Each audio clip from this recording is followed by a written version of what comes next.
Hello, welcome. Today we are going to rebuild the worst team in baseball history. The White Sox won, I think, 41 games last year. We are going to rebuild them here in MLB The Show 25. As you can see, they are ranked 30th in rank overall, of course. 30th contact, 27th power, 29th pitching. Really, really bad. This is going to be a long rebuild. This is going to be a very, very long rebuild.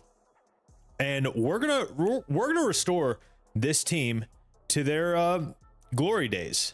They won the World Series in 2005. We're going to restore them to that level of play. However, it is going to take us quite some time. Let's just go through this roster real quick. We got Lou Bob, of course, their best player for sure. He's a 77 overall B potential. Not a great season last year. Not a great season at all. He had 224, very, very underwhelming, 14 homers, 23 steals.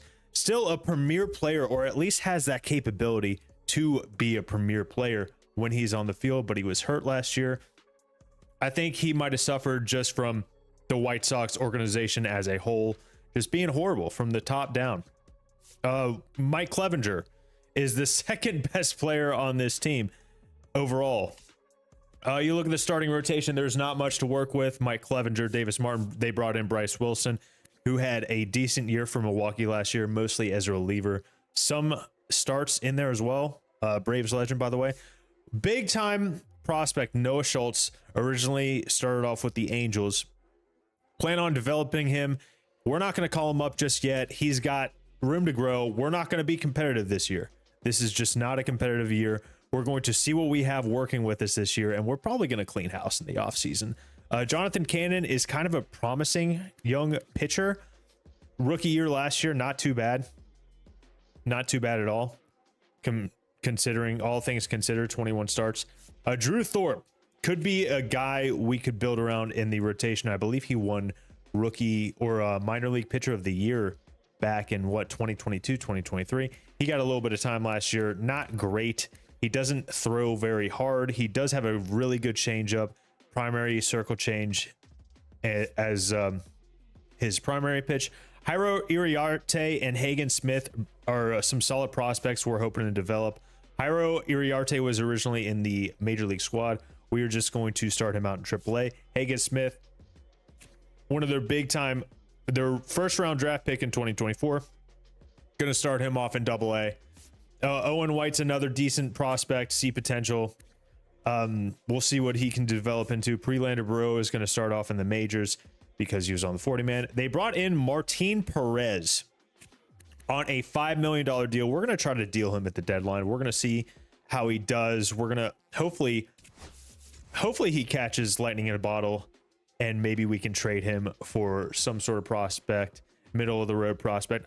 When we do trades in this franchise, I'm going to try to make them semi-realistic, nothing crazy. I've seen trade logic so far in MLB The Show 25. It is not fixed. It might even be worse than 24 if we're being real. But this is how the rotation is going to line up. Davis Martin, Mike Clevenger, Jonathan Cannon, Drew Thorpe, and Martin Perez. Really high hopes for Drew Thorpe, hopefully. They did bring in Bryce Wilson. We're going to put him in the long relief position as well as Prelander Burrow. We're going to need two long relievers because, let's be real, this rotation is going to be giving up a lot of runs. They're not going to make it deep into ball games. Some of their stamina is below 70. Martin and Davis Martin, two Martins, however you want to say it, below 70 stamina. Steven Wilson, Cam Boozer in the middle relief position. They brought in Shane Smith as a Rule 5 draft pick. I don't know if that's accurate to real life, but we're going to roll with it. They do have James Karinchak, Dan Altavilla, and closing pitcher Penn Murphy, who did not throw a single pitch in 2024. Let's we'll go through the minors. We'll start off Owen White, Kai Bush, Jake Eater, Jonathan Heasley, and Sean Burke, who is a very promising prospect who is up in the majors right now in real life. We're going to start him out in AAA. He's just a 62 overall. He's just going to get shelled. I would like to see him maybe develop for a year. Maybe he kind of goes crazy and we call him up. Maybe same thing with Jairo Iriarte. We're going to actually get him in the starting rotation. We'll put him in for Jonathan Heasley because he's got deep potential. He did bring in Jared Schuster in that trade with the Braves that I believe sent Aaron Bummer to the Braves, and Justin Anderson is going to be closing for AAA. We're going to make sure we have Hagen Smith in the starting rotation, make sure he gets developed a little bit. Same thing with Noah Schultz. I'm really looking forward to seeing how these two progress. And let's just go through the lineup now. I know I kind of went maybe out of order in sort of things, however you'd like to see it, but I did mess with the lineups a little bit before going live, just because I didn't want y'all to have to deal with me switching them in and out. But we got Luis Robert leading off. We're going to try to get him as many at bats as possible, because he does have a couple years left with us. Do we trade him? Do we not trade him? I think it just kind of depends. 3 years is, I think our window is going to be maybe getting there around 2027. So maybe we hold on to him until then and kind of see what happens. Andrew Benintendi by far has the worst contract that we could possibly have. See potential. He actually did hit 20 home runs last year, which is quite surprising. I would love to get rid of him, but right now there's just no way he has any sort of trade value. So the only way we could trade him is if he really just popped off and hit a little bit, maybe played a little bit better than we've seen from him lately, the past couple of years. Can't believe he was an all-star in 2023. That's kind of wild. It was 2023, right? Or was it 22? Let me know. We have Bobby Dahlbeck playing third base. He was kind of a top prospect, or a very more highly touted prospect. He had 25 homers in 2021. He's got B potential. Excuse me. A lot of these guys are more platoon players, but if they have like B potential, C potential, have a lot of service time left, and could possibly be with the club for multiple years, I'd like to see them get at bats. I'd like to see them maybe progress a little bit. Mike Tauchman hitting cleanup, playing right field. Andrew Vaughn, their round 1 draft pick in 2019. He's just never really figured it out. He was a top prospect. He's kind of fallen off. Well, not kind of, but he's really fallen off of that sort of ranking. OPS of 699 last year. We'll see what he can do at first base. Big time prospect is going to be starting shortstop for us. Colson Montgomery, I believe he's the #1 prospect in their farm system right now. He's got B potential. He's 23 years old. His hitting stats are not up to par, but let's let it ride. Let's let it ride. We don't really have any other shortstops in the wings waiting, or in the depth chart. So he's 70 overall. He's a decent fielder. Let's see if the bat develops. We have Lennon Sosa being the DH with that 52 fielding. Josh Rojas is going to play second base for us, and Matt Tice is going to be catching. Actually, I might put Michael Taylor in now that I think about it. Maybe, you know what? I'm going to put Michael Tucker in. I think I'm going to put him in right field, because we obviously have Luis Robert. I think I'm going to have Tauchman be the DH. That's what we're going to do. That's what we'll do. I know we got kind of a heavy lefty lineup, and that's kind of what we have here. Michael Taylor is going to, he's going to be our right fielder. Tauchman is going to be the DH. That's what we're going to rock with there. Corey Lee is going to platoon with Matt Tice. Corey Lee is going to hit lefties. He honestly doesn't really hit lefties that much better. He does have a good arm though, and Matt Tice's fielding is just not up to par. In the minors, we're just going to make sure we have all of our like higher potential dudes starting. I'll have Brooks Baldwin starting over Nick Maton, no problem. Dominic Fletcher, I know he's had a couple, or never mind, I was going to say a couple decent seasons. Last year would be false. He OPS 508. That would be completely false.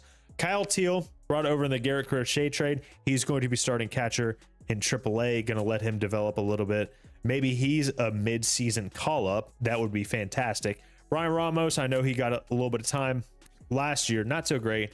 One of their better farm prospects of late, which is not really saying much the past couple of years. Oscar Colas, I know he was sort of a big deal coming up, or he was very highly touted, or more highly touted than right now. He's already 26 years old, D potential, so I don't think there's much hope there. We did bring in Brandon Drury over the offseason to I believe a minor league deal. I don't even know if he's on the 40 man. Zach DeLoach going to be rounding out the bottom of that order. Big guy in AA is going to be Braden Montgomery. He was brought over from the Garrett Crochet trade as well. Switch hitting outfielder, switch hitting corner outfielder. Love my switch hitters. First round draft pick in 2024. He looks really, really promising. A potential. We're going to make sure he starts every single day in AA. Maybe in the middle of the season, we highlight some players in the minors, maybe go through and sort of do like a player lock for a game or something like that. We will see. I have high hopes for him. That's sort of the team. That's sort of the roster. Let's make sure. I'm just going to go real quick and go through and make sure we have all of our higher potential guys starting in places we want them to start. Grant Taylor, he's another starting pitcher with B potential, 22 years old. Second round in 2023. We're for sure going to have him in the starting rotation. And that's about really it. That's about really it. Let's just take a look and see where our top prospects sort of rank in Major League Baseball. Of course, you got the top 100, Roman Anthony, Walker Jenkins. Where is Roki? He's 8th. He's 8th. But you got the main dudes, Jackson Jobe, Walker Jenkins, Dylan Cruz. Sorry, I've had either too much coffee or not enough. Stuttering over my words. Noah Schultz, number 15 on the board. I do have high hopes for him. I'm liking what I see out of the per nines. The hits per nine and walks per nine are promising for a 72 overall. Let's see if those progress. I hope they do. Hits and walks per nine, I've found in the last several years, actually all time since I've been playing MLB The Show, those are the most important stats for a sim style franchise. But we're not going to be simming everything. We're going to be doing that sort of critical situations that they added last year, I believe. I will show you that here in a second. Hagen Smith is number 28th on the board, which is very, very promising. Braden Montgomery, 41, just missing out on the top 40. Do we have anyone else? I believe Kyle Teal should be up here. Oh, we have Edgar Cuero. I totally forgot about him. Looks like he's a very good, very promising switch hitter. I think I value him personally in this franchise, maybe not in real life, but Edgar Cuero is a little bit more promising here than Kyle Teal. I just want to go make sure that he is starting wherever he is.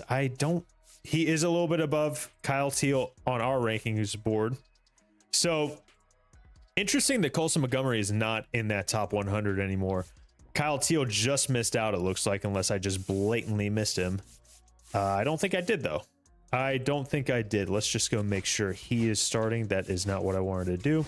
Did not want to go to trades.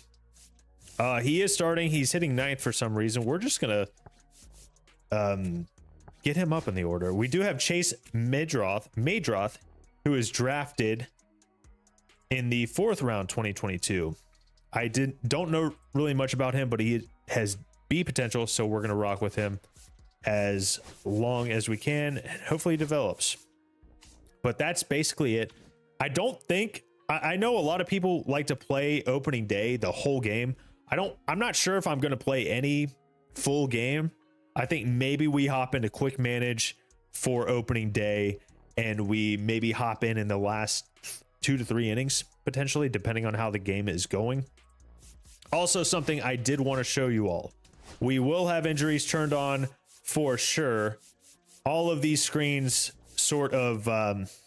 actually, I might turn auto fielding on. I just kind of don't want to deal with it if I'm being honest. Yeah, auto fielding, maybe auto throwing.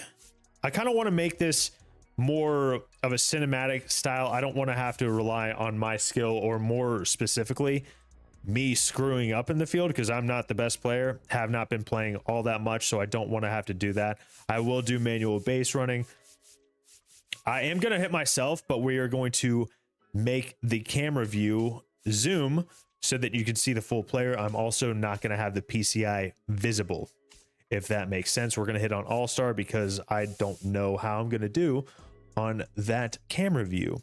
So I also have umpire accuracy personalized. I wanted to make it a little bit more realistic. I know we don't have the ABS system in Major League Baseball as of yet. Maybe it's coming next year. So I'm going to have it personalized. I debated on whether or not to do perfect close play calls, not always accurate. I think that could add some suspense and maybe some variables that I think could be fun. Speaking of, I'm putting ejections on because I think that will be fun. Injuries will be on for sure. So that will be a thing that we have to worry about when it comes to draft time, whether they skip the doctor's report. I'm just now noticing that my hat's all messed up. Sorry about that, fam. No, you're not here for that. And what else am I missing? Am I missing anything? Did I not go over something that I wanted to go over? Oh, yes. Scouts. Scouting is going to be very, very important for us. So how I like to do things, and this may not be the best way, but this is how I've done things in the past. I will have one person with really, really good discovery. That's all I care about. Luckily, I found a good scouting crew that was within the budget that is a little bit better, like overall with this discovery guy. I will usually just find the cheapest discovery guy that I could find. However, I found the other two important pieces and then we had money left over. So I went and got Tom Gunter, who could discover for us and then do a little bit of pitchers, a little bit of position players. Pretty good at everything, if we're being honest. Not bad whatsoever. So another big thing, efficiency. That is one of the first things I look for in a scout. How efficient are they? 97 efficiency and 92 pitchers. This is our main pitching guy. And the other guy, Kylie, or woman, Kylie Feliz, very efficient at scouting position players, which you can't see on the screen right now. Let me show you real quick if I can find the setting. Sorry, fam. Oh, that is not what I wanted to do. 98 on position players with 98 efficiency. That will be very, very good for us. And Edward Hanks, 97 efficiency with 92 pitchers. And that 98 discovery is going to be huge for us. I love discovering players. I think it really adds fun storyline elements to your franchise. Like if you draft a dude, I don't know, 6th round, 96 potential, that's always fun to see them climb the rankings and do well for your team. So we are facing off against the Angels, and what I'm going to do for the old custom game entries, that's what it's called. Since it's not going to be a very, very, very competitive year, we're going to go through this year maybe a little bit quicker. We will have some player highlights for sure. We will start in the 7th inning for that, but as far as like a team overall, we're just going to hop in high to very high situations in the 8th inning or later. And there might be some times where I hop in just randomly or when it seems right, if we're about to sweep someone or something like that. That's what we'll do for there. And already, I didn't even mean to continue forward, but this is going to be a problem. This is going to be a problem. Luis Robert already sustaining an injury, and he's going to be out for over 6 months. So we just lost Luis Robert Jr. And if I wasn't live right now, I'd be starting over, if we're being completely honest. But no, we're live and we have to find another center fielder. And after opening day, he's gone. 60-day injured list. We ended up, I believe, winning the game. I did not mean to simulate opening day, but here we are. We beat the Angels. Fantastic. Fantastic. Excellent. Goodbye, Luis Robert. We hardly knew you. So let's good thing the White Sox have depth, right? All right, well, Michael A. Taylor, we're gonna put you at your natural position now, and we're just going to you know what, Colson Montgomery, you're our new leadoff hitter. We're just gonna switch everything around a little bit. Who can play center field for us? Corey Julks already declining. But you know what? He's in there. He's going to be playing right field for us. He's a primary left fielder, but he's going to play right. All good. We're all fine here. How are you? Name that movie. I hope you can. It will make me happy. Can Lenny Sosa play center field? He cannot. Austin Slater, he can, but he's... Maybe we will have a sort of platoon situation with Corey Julks against the lefties and Austin Slater against righties. They both have comparable fielding stats. Or maybe Josh Rojas is the move. However, I'm going to... Oh, it looks like my sound messed up real quick. Give me 2 seconds to... I really hate when it does this, but it does happen sometimes.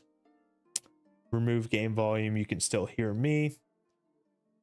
Sorry about this, fam. This is very, very annoying when this happens. Sorry about that. Sorry about that. Let me see real quick. I hope that fixed things. Okay, perfect. Sorry about that delay. Sometimes I just hate it when audio is off timing with what everything else is going on. And I think it sounds a little bit louder. So let me just go down with the volume a little bit. There we go. Sorry for that, fam. But we are back in business. We're just going to have Colson Montgomery lead off against both sides. Against both sides. Wow, that really threw me for a loop. Can Josh Rojas can't play left field? Maybe that is the move. But also, where's he going to play? I mean, we are going to have Michael Taylor in center field. Benintendi, I don't like him in... I don't know. I think we're just going to leave... We're just going to leave things how they are. Someone else would probably get hurt for reals. All right, that means we need to call someone up on the 40-man to even out the roster. Not going to be a pitcher. Brooks Baldwin, I'd rather see him in the minors. Oh, Dominic Fletcher, you sir, are coming up to the minors, or the majors, I should say. We're just going to make sure someone's starting over where he left off. That's fine. It ain't that deep right now. But hey, we're 1-0. So the Barons have 29 players on their active roster. That's not cool. Let's just take down some D potential dudes, move to Class A. It'll be all good. Excuse me. Mason Adams, you can go get some work in single A.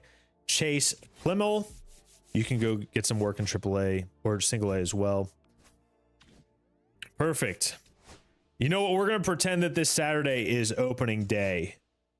And we are going to go ahead and hop into a quick manage situation. Maybe jump into the 8th inning or so, depending on the situation. So forget that ever happened. This is going to be our opening day. Looks like Davis Martin had a good start, by the way. Yeah, he did. 5 hits in 6 innings, 5 Ks. That's a good start. Okay, Mike Clevenger. Let's do this. Let's make this happen. Did anyone hit bombs for us? No, they did not. All right, Mike Clevenger, let's see what you got. Leadoff double, that's not good. Sack bunt, they got Luis Rengifo over to third with 1 out. No, or 2 outs, I should say. Colson Montgomery strikes out. And Soriano just struck out the side. That is fantastic. Yoan Moncada, White Sox legend, is on the Angels now. Austin Slater, though, gives us an early lead in the 2nd inning, hitting a 2-run bomb. Really takes advantage of that 1-out walk to Mike Tauchman. Sorry, had to take a sip of coffee because I clearly need something stronger in that coffee after the Luis Robert news. Josh Rojas with a single. I guess the auto manager decided to put him into the lineup unless I accidentally did. But Mike Clevenger off to a pretty solid start. As I say that, Luis Rengifo takes him yard. All right, Matt Tice and Colson Montgomery, Bobby Dahlbeck taking a walk. Benintendi, a single. Bobby Dahlbeck goes first to 30, a 75 speed. I did not think he was very quick whatsoever. Andrew Vaughn cannot score him. Mike Trout is leading off. Thank God he's leading off and doesn't have runners on. He steals a base. That is highly ill-advised. If I was Ron Washington, like Mike Trout, under no circumstances are you to steal a base. You're supposed to wait until Logan O'Hoppe hits you in with a bomb. So let me move the camera. Let me know what a better spot for this camera could be for you all. I certainly don't want to be blocking something important, and sometimes I just get locked in and I don't realize my face is covering something. I know I'm not much to look at. Taylor Ward grounds out. I don't know if I like this new quick manager screen, but that's neither here nor there. Mike Topman leads off the inning with a single, and we can't do anything with that. We're going to keep Mike Clevenger in here. The only real damage he's let up was that 2-run shot, but 3 runs total. Jose Soriano gives up a single to Matt Tice and an error, but still someone was thrown out. That's unfortunate, and we go scoreless. We're sitting at the top of the 6th. This might be the last inning for Clevenger. I might leave him in until we get a base runner. Speaking of which, we're going to go change pitcher. We're going to put Bryce Wilson in there. I would really like to win the opening series as he walks Logan O'Hoppe, but we get out of it. We get out of that. Let's see if we can score a run or two. Talkman with a single. Hit by pitch. Okay, thank you, Robert Stevenson. Appreciate that. We'll take more of that. Josh Rojas. Do I want? Yes, I do want him hitting. That's why I want him hitting. It's because he just hit a 2-run double. We have the lead now. Michael A. Taylor flies out. Matt Tice is going to ground out. Turns the lineup over. Bryce Wilson, we're going to leave him in there for this inning. We might hop in the 8th depending on what's going on. Colson Montgomery, you know what? We're going to hop in right now. We are going to hop in right now because we want to hit with Colson Montgomery. And imagine that the White Sox ranked 25th in homers with 1. I thought the 1 was the ranking at first, and that's why I announced it. I thought we were number 1. But here we are. Come on, Colson. 0 for 3. I'd like to see you get a knock right here. Was undecided if he wanted to swing at the first pitch or not, but he was very, very late on that. Decided to swing anyway. And then he takes a cutter, takes a front door cutter. Starting off 0-2, got to protect right here. Come on, Colson. Protects a little bit. He thought it was going to be a cutter. What I assume he thought it was going to be a cutter. All right, Colson, let's start off the inning hot. Fights off a fastball. Fights off a 91-mile-an-hour fastball. Let's go. Garrett McDaniels got a decent little mix. Fastball, slider, splitter, cutter, sinker. 5-pitch mix. You like to see that. Swings at a fastball out of the zone, protecting. He's on protect mode. For sure. 5-pitch at bat, but it's still 0-2. And he checks his swing, but he went around Colson, buddy. That's unfortunate. I'm going to pretend like it's not user error right now. We will get used to this. We will get used to this pitching camera. Promise. I promise. Come on, Bobby. Bobby swings over a splitter. That was kind of nice. Pull the string on him. Come on, Bobby. Good take on the cutter inside. 2-1. Should be 3-0 though. Let's keep it good at bat. There you go, Bobby. Sends one to the gap. Please drop. Please drop. Please drop. Is it going to get out? No, it's not. That is going to be a double. We're going to hold off at 2. You don't want to get thrown out at 3rd.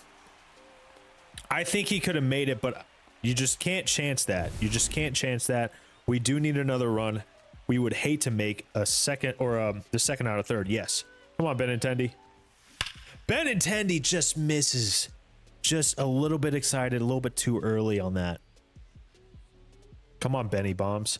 Benny Biceps is what they used to call him. There you go. That's a productive out, though. Even though it's with 2 outs, we will take that. We'll take that. Unfortunate strikeout from Colson Montgomery. We could have a sac fly score, Bobby Dahlbeck from 3rd, but unfortunately we're going to have to rely on a base hit, which Andrew Vaughn almost gives us. 0-1 to Vaughn. A little 13-pitch inning for Garrett McDaniels. It's not terrible. It's a good eye. Way to lay off that slider in. That back foot slider.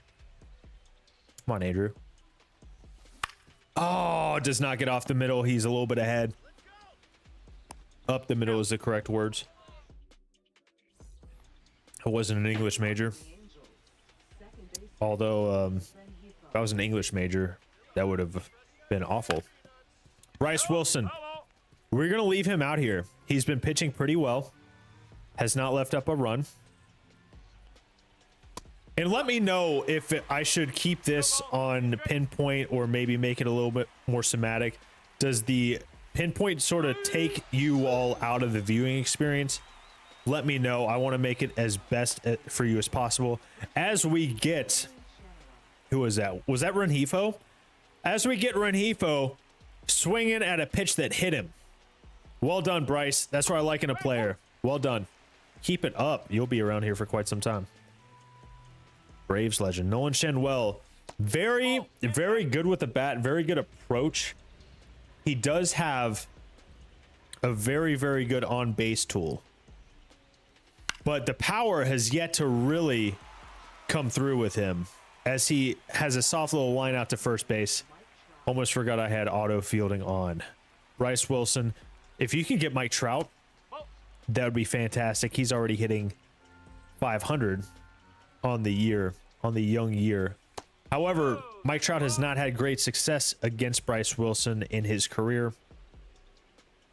2 for 11 as we get him to swing at a sinker down and in, which is fantastic.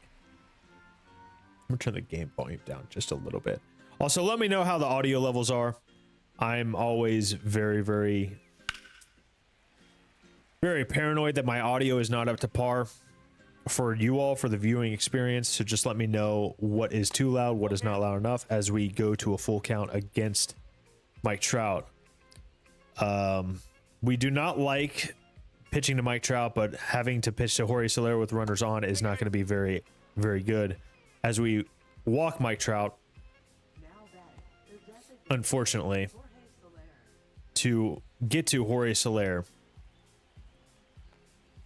See if we can get him to maybe ground out softly. Maybe stay below the zone, give him a swing and above. That is a great pitch, great location. We're going to go back there with something a little bit slower. Let's see if he swings over top of this. We hung a changeup a little bit. Good thing it was a little bit inside. Maybe we fool him with the front door cutter. We do! We do fool him a little bit. He swung out of the zone. It was out of the zone. Perfect. You'll love to see that. We're still up by 1. Let's see if we can get an insurance run. Mike Tauchman. Mike Tauchman sends one on the first pitch he sees. That is gonna stay fair. Man, that's a long home run. I know it's only 403, but hitting that distance out to right field is massive. What was the exit velo on that? What was the exit velo on that? Look at him. Look at that. Just keeps it fair. Absolutely love to see that. Well done. As Austin Slater gets him a good pitch to hit, but he swings a little bit on top of it, but he finds a hole in the infield. Well done. This is a great inning so far. Come on, Josh. 2 for 3. He's having a really good game. Austin Slater with that 68 speed. Do we think about sending him? What's his steal rating? 13. Maybe not. We just cannot ground into a double play right here. Maybe take till we get a strike. Already starting off 2-0.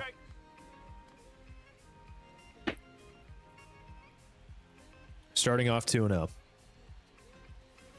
As he swings, chases out of the zone, thinks he gets a pitch he likes to hit. Josh Rojas, come on, man.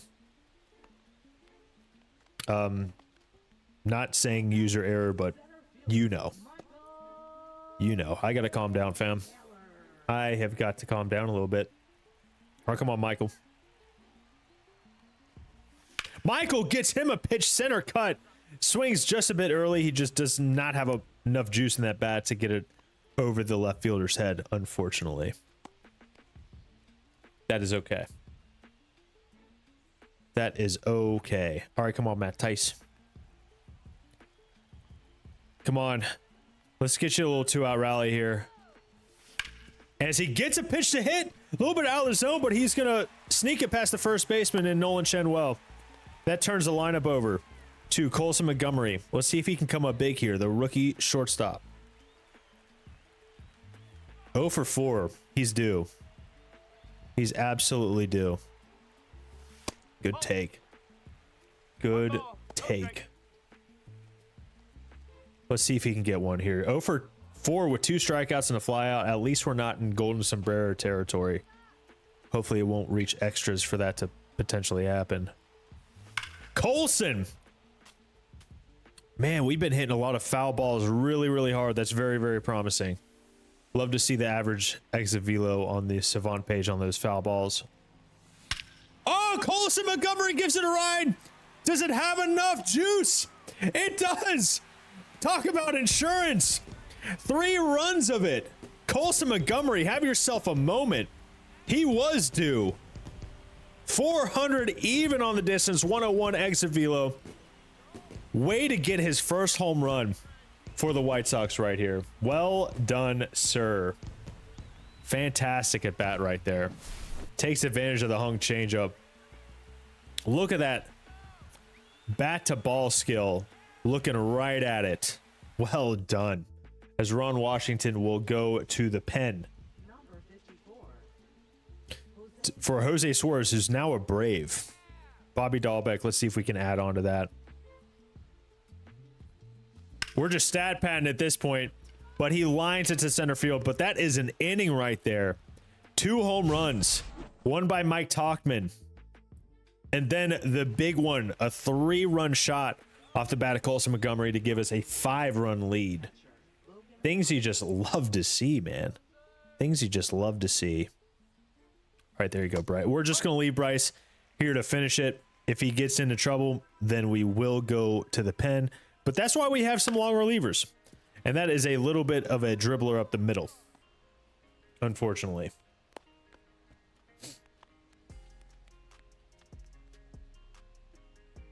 Let's see if we can get Yoan Moncada to ground into a double play at his former home ballpark. Would like to see that happen. As he hangs it, Andrew Vaughn's going to dive. He's going to get it to second. Can we even turn it? We cannot turn it, but that was a fantastic effort. Way for Bryce Wilson to get to first base and cover.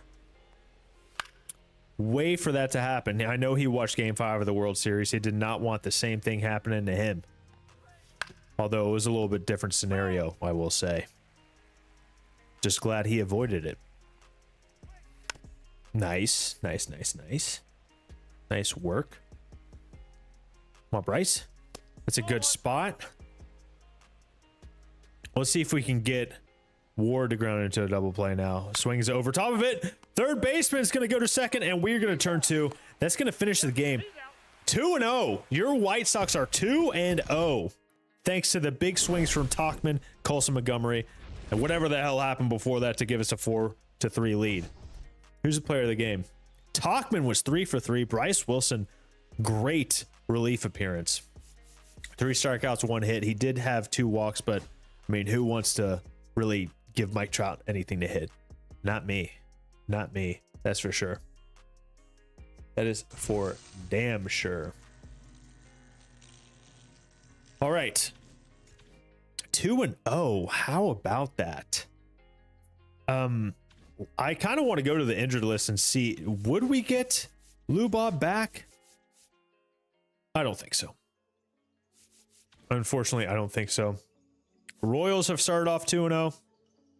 I'm actually going to go to the bathroom real quick and fill up on coffee. I will be right back, fam. Actually, I need to check something real quick. I want to check and just make sure my audio is coming through. I just don't have any feedback as of right now. So I'm going to... Yes, I do. Thank God. I just didn't want the... I didn't want the VOD to not have any sound whatsoever. For the love of God, I hope the bat audio is coming through. Let me just make sure. Perfect. It should be coming through just fine. All right, I will be right back, fam. I'm going to fill up on the coffee.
Yes, thank you for your patience.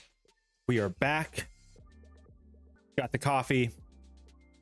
Hopefully, it will add to the performance of your Chicago White Sox. I hope. We'll find out. We will find out. I also forgot to mention that I did have sponsorships.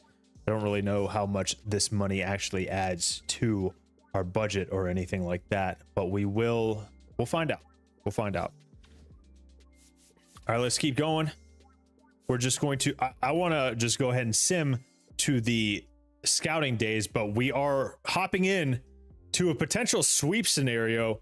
They do have Joe Adell on second base. We got Penn Murphy, our closer, in to face Logan O'Hoppe. Let's see if we can close this out with an opening sweep of the Angels. I did not have that on my bingo card, but it is. Let's be real here. It is the Angels. Strikeout would be massive here. Let's see if we can get him reaching. It's not a great start. It's not a great start. Penn Murphy. That is catching a little bit too much of the plate right there. See if we can get a soft contact here. I know he's not a stereotypical strikeout pitcher, but I would love one. We would love one. My God, he's geared up for the fastball. Let's see if we can sort of get him swinging over top of something. He does. He does. Perfect. That is going to be ground out. 1 to go for an opening series sweep. And how more iconic could it get than facing Yoan Moncada, former White Sox? I know he'd love a little bit of revenge. At least I assume so on his former team. Will he get that? Will that stay in play? Will that stay in play? Bobby Dahlbeck is going to reach over and he makes the grab. And your White Sox sweep the Angels to open the 2025 season. That is not something I expected. I don't think that's something anyone in Chicago expected. But here we are. No Lou Bob, no problem. Wow. That is kind of nuts. Kind of nuts, not going to lie. All right. Notables, Michael Taylor 3 for 4. Lennon Sosa with a big knock of the game, a big homer 1 for 4. Wow. Austin Slater 2 for 4, 2 ribbies. I would argue to say he was the player of the game. Freelander Baroa 4 walks in 3 innings though. He gets the win. We made 4 errors. That is that's a little bit nuts. But it looks like Jonathan Cannon sustained an injury, shoulder tightness during today's game. He'll be out for a couple days. We're just going to keep him active for sure. He should figure that out by the time his next start comes around. Man, 3-0. 3-0. That is kind of nuts. Let's go ahead and move on. Bottom of the 8th. We are down 1 going up against Yoan Duran. Flamethrower for the Twins. Let's see if we can maybe steal one here. We got runners on first and second. There's 1 out. Let's see what happens. Josh Rojas 0 for 4. Could he be due? Just like Colson Montgomery was. Same sort of situation. Could hit a 3-run bomb. I don't think Josh Rojas is the type to do that. Will Single would probably not score the 14 speed from second base. Maybe we can find a gap here. Down 0-1. Down 0-2. Just throws gas. Durant throws absolute gas. So you got to come with the splinker here? No, he goes with the high fastball, the high heat. Lucky to lay off of that. He's up to 17 pitches already.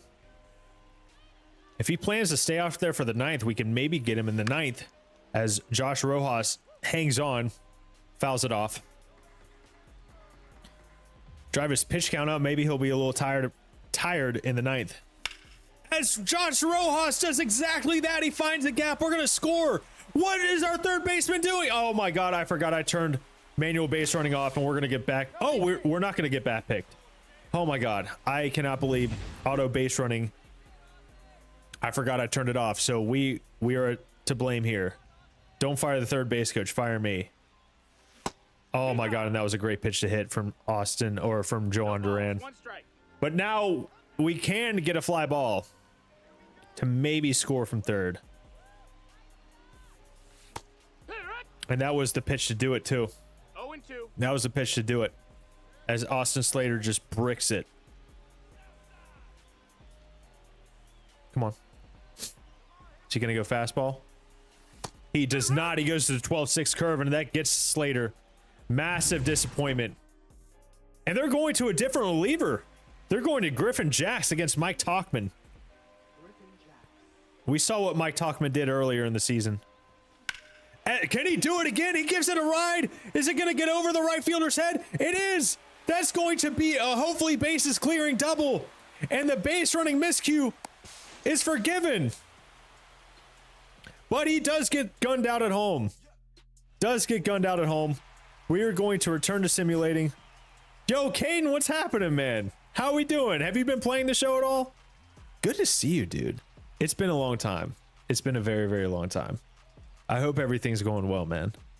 I'm glad that my chat is actually working. I'm glad that everything's working. Dude, good game so far, if I do say so myself.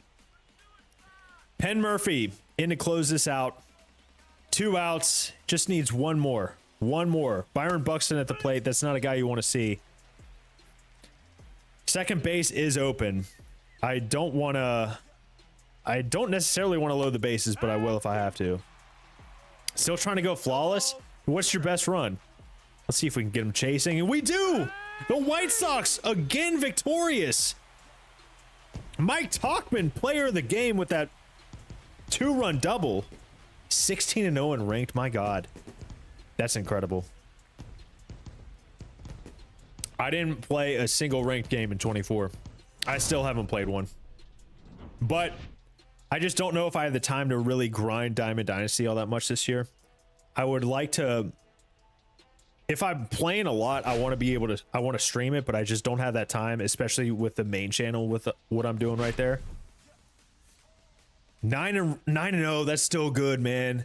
Did you get at least a 10-win reward? Mike Tauchman, player of the game with a homer and a double. Shane Smith, the Rule 5 pick, 54 overall, if I believe, gets the win. Mike Tauchman and Michael A. Taylor hitting bombs. Same with Corey Julks. Carlos Montgomery 1 for 2 with 2 ribbies. That's a shame, man. That is a shame you lost that run. How's life, though, man? How's life treating you? What are you, a sophomore or junior now? Or have you been just like working and stuff or chilling? White Sox are 4-1. 4-1. We have the chance to get the series win against rival Minnesota, and we do not. Jonathan Cannon is no longer injured. We're going to auto-utilize. We're going to make sure he's still in the rotation. He is. Looks like he sustained that injury pretty early on. 1-inning pitch. They haven't been good diamonds. I got you. That's no good. My pack luck has been kind of rough. I barely played a little bit online. I played BR just to get the 10 runs in the multiplayer program. I just got Mark Davis like 2 days ago. It's been working a lot. I hear you, man. What have you been doing? Like what kind of work you been doing? Nothing wrong with deciding college maybe is not the route you want to take at the moment. You can always go back if you decide to, man. Let's see what we got. Drew Thorpe had a good start to his season. Although the 4 walks is a little bit concerning. Though his walks per 9 is very, very low. Martin Perez, a good start. 1.33 whip, 3 ERA. Davis Martin, a little bit roughed up so far. Him and Clev both have ERAs over 5. Dan Altavilla hasn't really had a good time in relief, but it's a very, very small sample size. Go 1-6 against Detroit. But we can get another win here.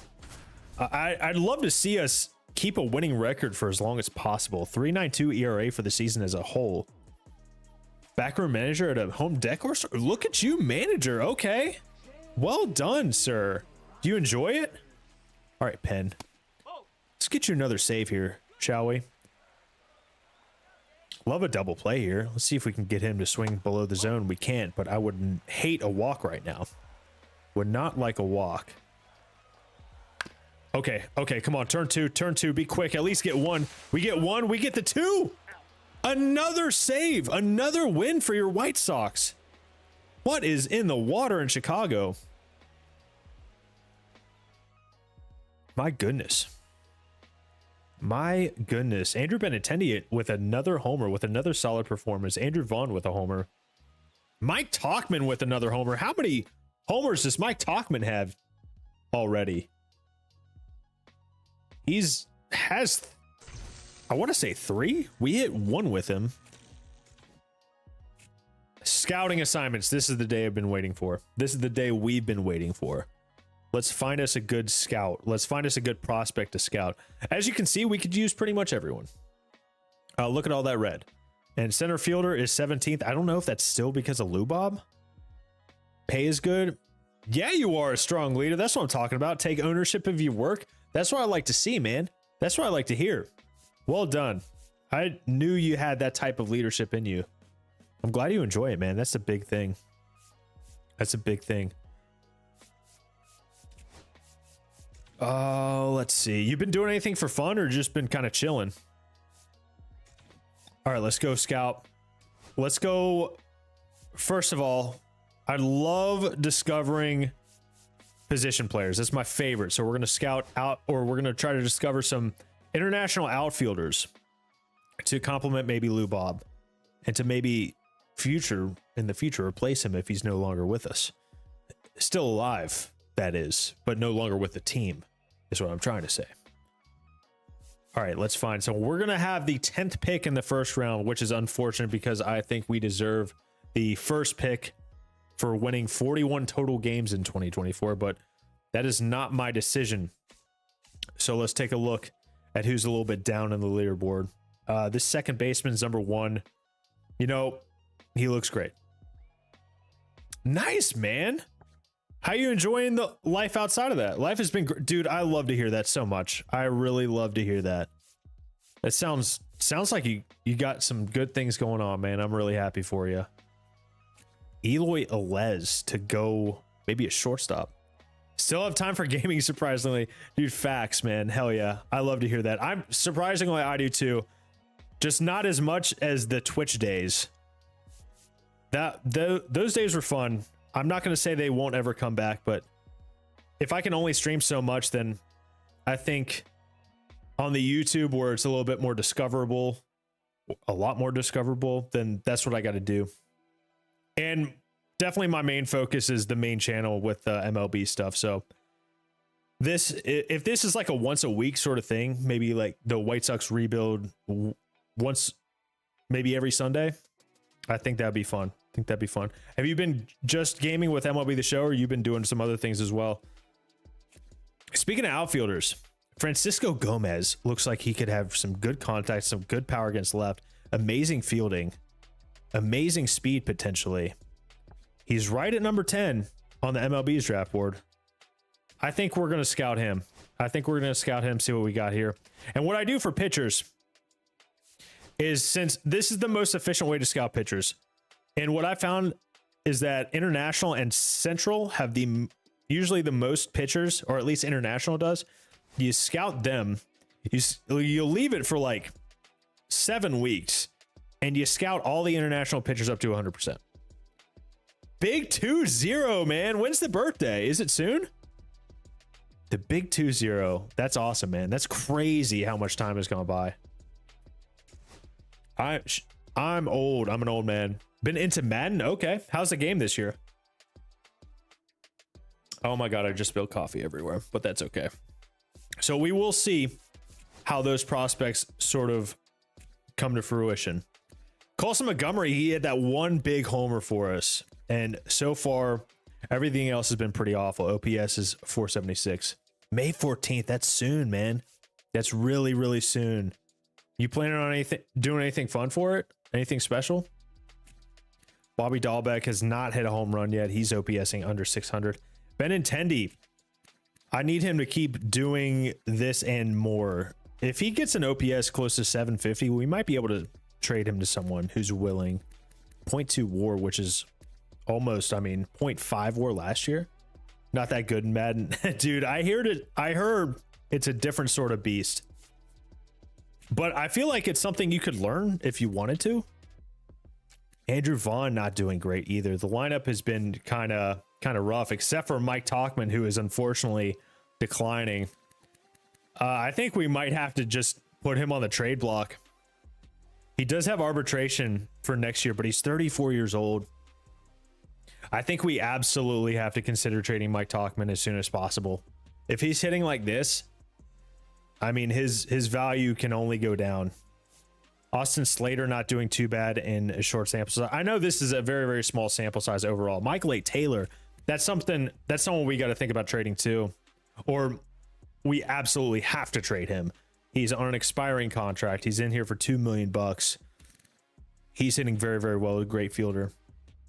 Gonna go to an arcade with a couple friends, dude. That sounds excellent, man. Vegas trip next year with a couple buds, dude. I've never been to Vegas.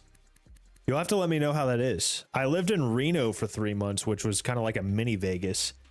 But I always planned to go to Vegas from Reno, but I didn't realize at the time that it was, or before the time, that it was 8 hours away. The way my work was set up, I worked Friday through Monday. So I had Tuesday through Thursday off, and it was just kind of a weird schedule. And Reno was fun anyway, so I didn't really want to leave. So anyway, Matt Tice is having a good year too. Josh Rojas is not doing great, but this is very, very quickly into the season. We're 5-3. How much longer can we keep a winning record? A player highlight moment. Rojas is a home run away from the cycle. 3-for-3 with 3 ribbies. See if we can get him there. I'm not gonna lie. I'm a bit bitter about cycles. Yes, sir. Still in the medical field. Still doing my nursing stuff. Still in surgery, which is great. It's actually been really, really good. I work for a couple different agencies and go many different hospitals, and they all seem to like me a lot. So I have people texting me, asking me to pick up shifts occasionally. So when I'm free and I don't already have something scheduled, then I'm all for it. But I'm definitely getting better at it, which is great. Josh Rojas is not going to get that homer, but he is going to get a double, which is fantastic. Okay, I'm going to tell you why I'm bitter about the cycle. I don't think it's... Dude, I'd rather someone go 3-for-4 with a single and 2 homers. Am I wrong? That's what I'd rather see. That, like, if someone was, okay, maybe that's a bad example. If someone was 3-for-4 with a single, triple, and a homer, and it was cycle watch, they needed a double for the cycle, I'd much rather them hit a bomb. That's a better stat line in my opinion. I mean, goes from 3-for-4 with a single, triple, and a homer to 4-for-5 with 2 homers, a triple, and a single. Am I wrong? As we get the dub against the Tigers, Josh Rojas may not have gotten the homer, but triple, 2 doubles, single, 3 RBIs. Did he really? What was he missing? That dude's fast. Dude, Braves are so bad, I had to make a video about him. It's so bad. It's so bad. I can't believe it. I'm glad it's doing well, though. It just got over 1,000 views not too, like, early last night or early this morning, so I'm pretty happy about it. And if anyone is watching this after the live, my main channel is just the Show Noob. I do MLB content, and I just made a video about how bad the Braves are doing, so go check it out. I hope you enjoy as much as I hated making it. I didn't hate making it. He doesn't really have a lot of pop. He hit what, like 4 homers last year in a smaller sample size, or am I thinking 2023? White Sox are 6-3 though. We keep pressing on. We face the Cleveland Guardians. I almost called them their former name, and we're gonna drop the series. We're not only gonna drop the series, we're gonna get swept, and we are 6-6, just like that. But I am gonna update my trading block. I've heard some weird things about the trading block in this game so far, is that it makes things pretty weird. But we are going to absolutely add Tauchman to this. Him and Michael A. Taylor, we got to get him. We got to get him out of here. We got to get something for him. And I might as well add Martin Perez to that. Maybe Clevenger as well. He's on a minor league deal, 1-year deal. Everyone who has a 1-year deal is going to get shipped off at some point. Brandon Drury. Yes, we want him to be shipped away too. Although he's, I mean, what are we going to get a value? 2 homers all last year. He played a good amount last year too, right? 400 ABs, I want to say. That's including the playoffs. Wow. Game 3 of the wild card series. Imagine getting to the wild card series. Couldn't be my Braves. What do you think about the Brewers this year, though? You think they're going to be pretty good? And what's going on with William Contreras? I need my boy to start hitting. All right, let's keep pressing onwards. We take one from Boston. AAA injury. Brandon Eiser is going to be out. Concussion. We're not going to do what the Yankees did. We're going to put him on the 15-day DL. We take 2 of 3 at least for Boston, from Boston, and it's time to scout again. And Francisco Gomez has come down a little bit. He still looks relatively decent, but I don't like how far he's falling. We did discover an outfield prospect. Let's go see if he's any good, if he's worth scouting further after discovering. It's not looking great. His overall is higher than his potential, and that is never a good sign. Even though he does look like he has good hitting stats, I'm gonna stay away. We're just getting 80 to 90 wins. I can see that. I think it's, if I want to be more specific, I think they're good for like 87 to 89 or like 85 to 90, somewhere in that range. They just need to. Tobias Myers needs to get healthy, and hopefully Brandon Woodruff, when he comes back, is healthy. Okay, so we scouted international outfield. We're going to move to the West. We're just going to make our way through the regions. But look at this. This is what I talked about. My camera might be blocking it. No, it's not. It's not. You can see 36 starting pitching prospects scouted. Sometimes the West, Central, or East has like 12. So this is the biggest bang for your buck. You get a good scout for pitchers. You scout these starters for like 7 weeks, get them all 100, and then you're going to have a pretty good draft class, if I do say so myself. So I think that's a good thing. I know he's gotten off to such a rough start. He's on my fantasy team, but I want him to do well in general just because I really, really like William Contreras. Miss him in a Braves uni. Very much miss him.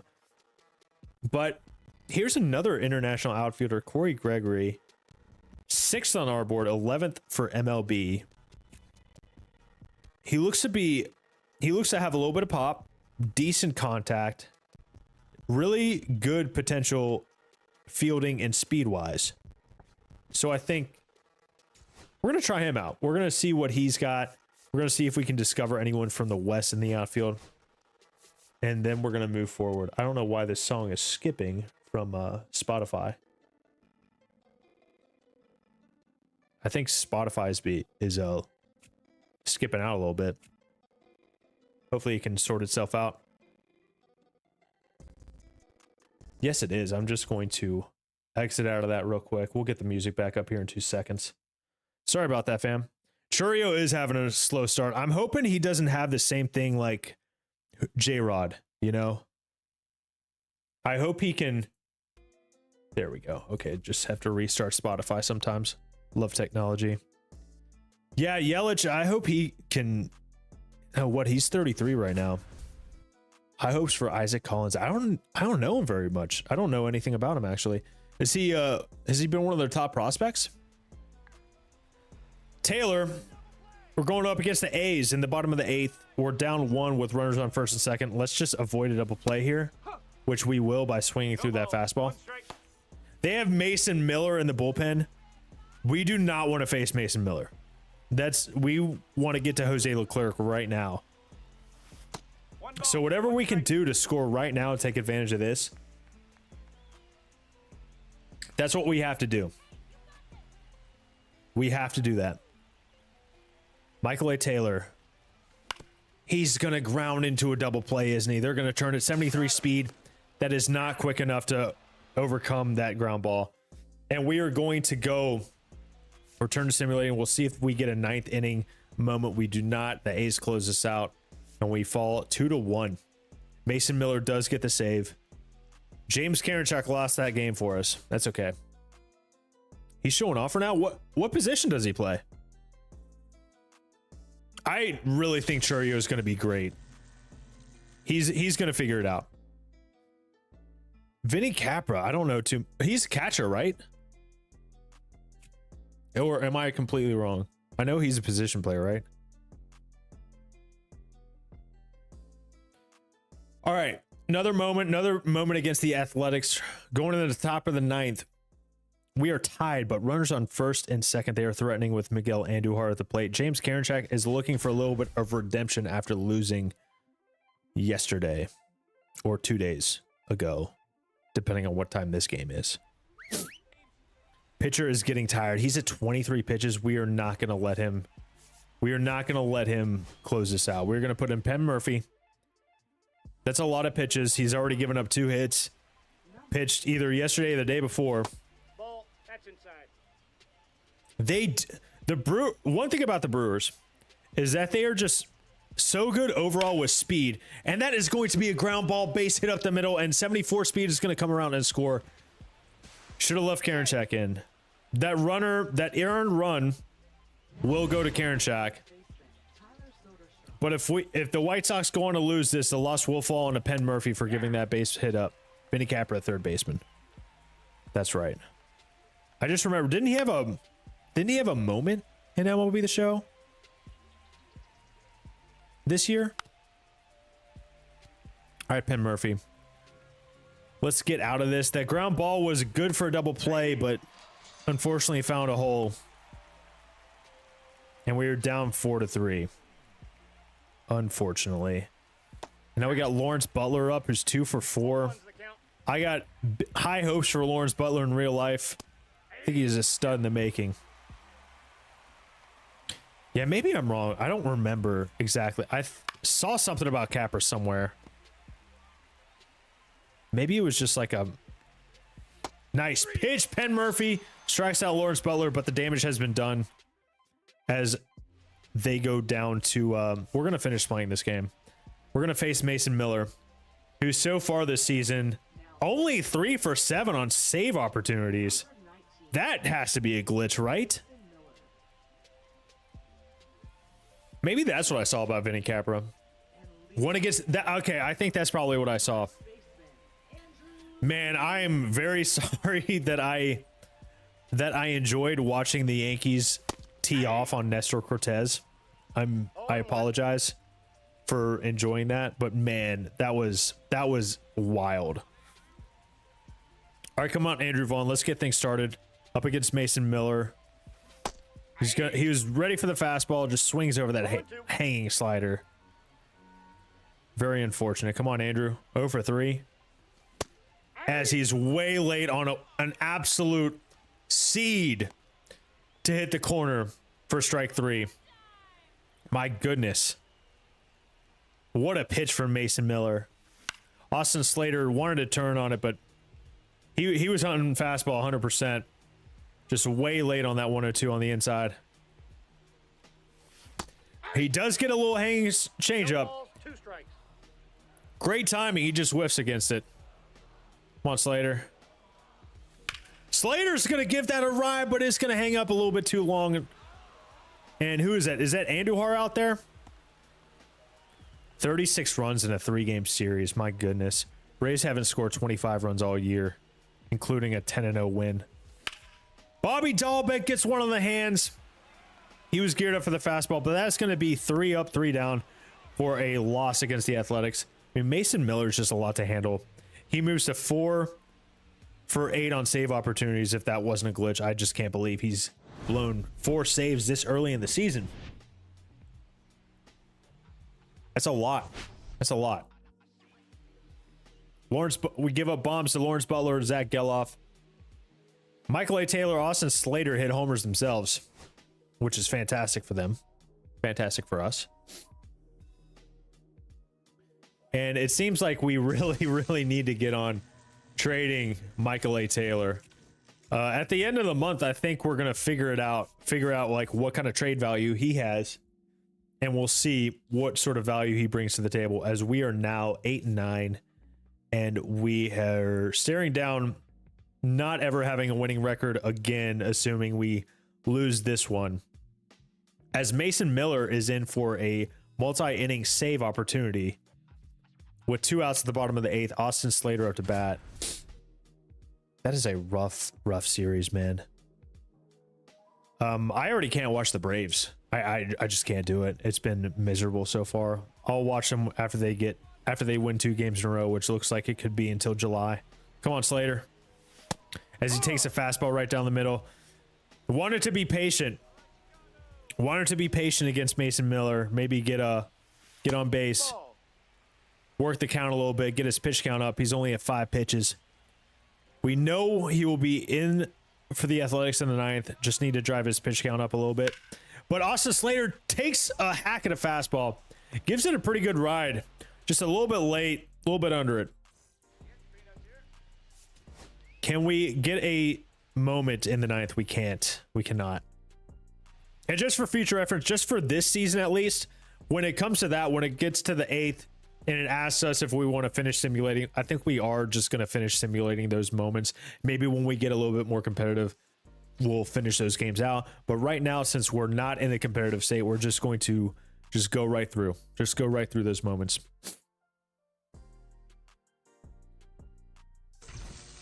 But let me know if you'd like to see something different.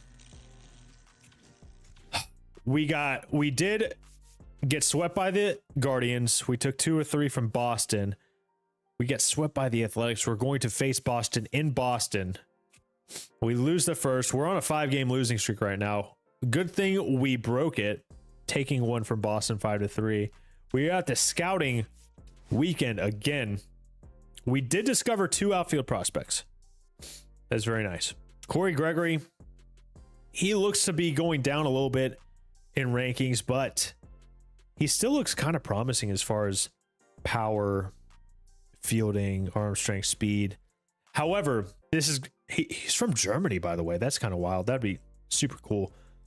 I'm not great at hitting with shorter players. He's 5'8", so I might take a pass on him. I'm gonna look and see if there's anyone else that is interesting to us. The MLB rank, we're going to go down to around number 10, just because we have the 10th pick, and it just makes sense for us to go down a little bit on the board. William Nah looks really good, but I'm going to have to say nah right now. See what I did there? I hate myself. He's ranked 13th on our board. Overall looks pretty decent, or it could potentially be decent, and his potential looks potentially good.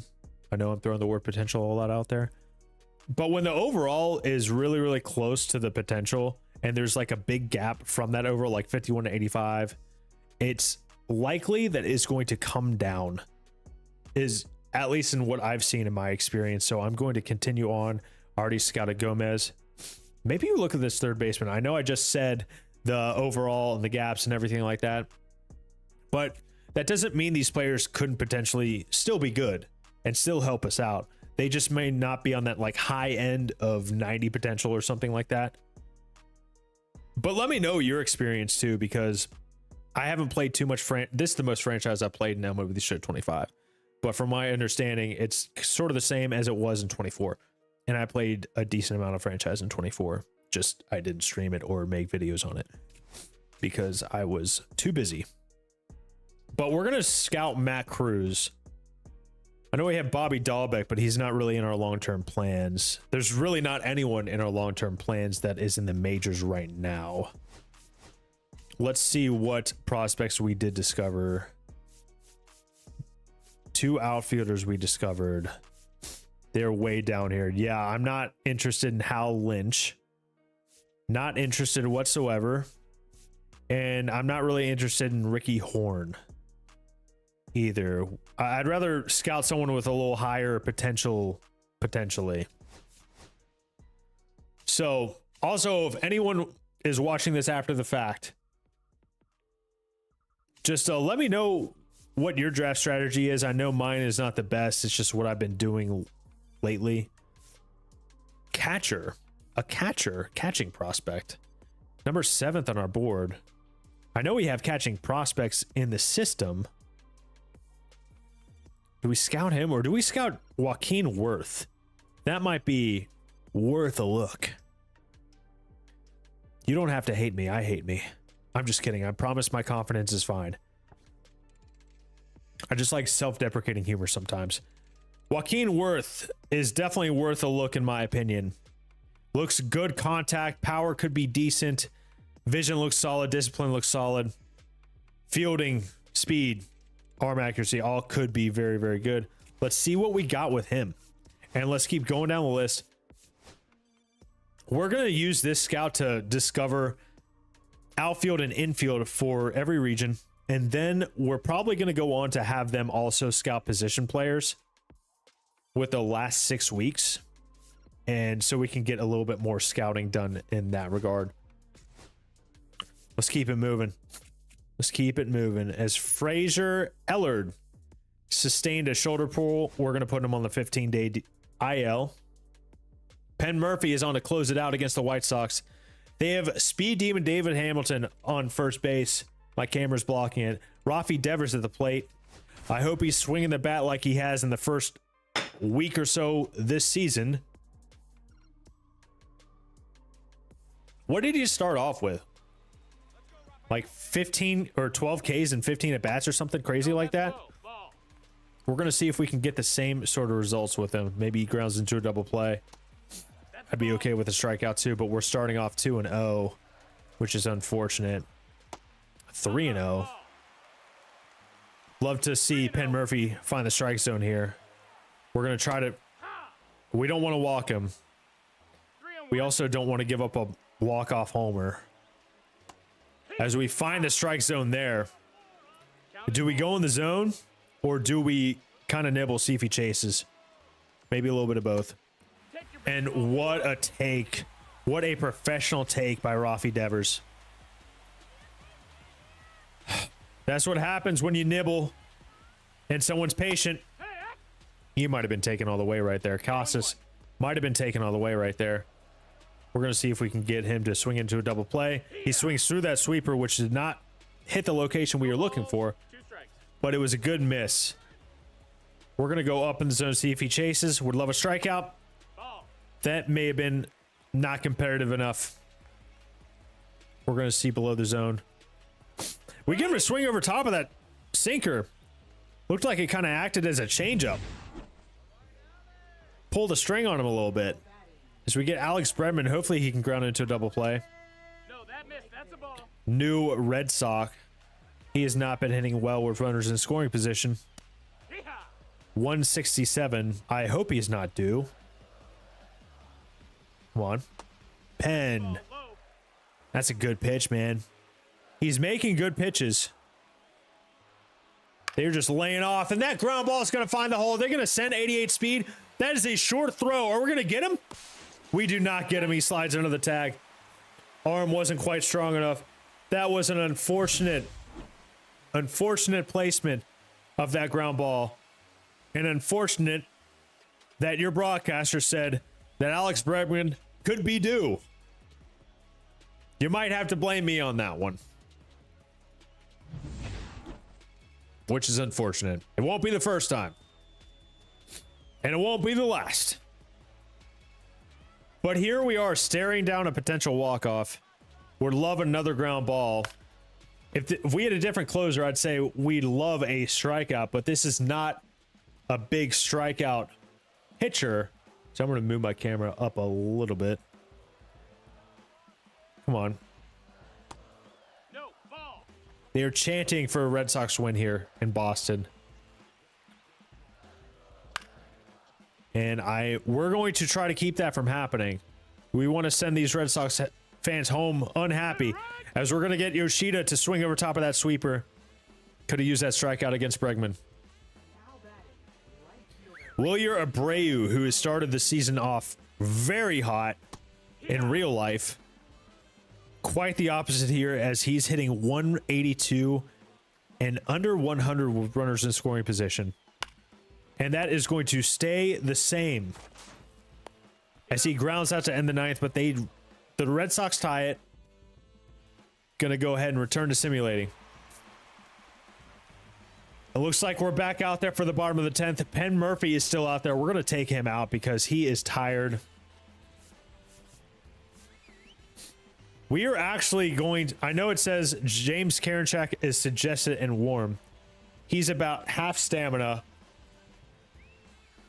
We are going to put Bryce Wilson in. This could be a big moment for him. Let's see if we can. We need a strikeout bad. We are up 1, though. I did not see that. We are up 1, as that is going to bloop in front of our left fielder. They are not going to test the arm. I don't even remember who's in left field. Not going to lie. Your broadcaster has gotten, your booth guy has gotten very little sleep over the past several weeks, and he's forgetful. Whoever it was out there must have had a decently strong arm.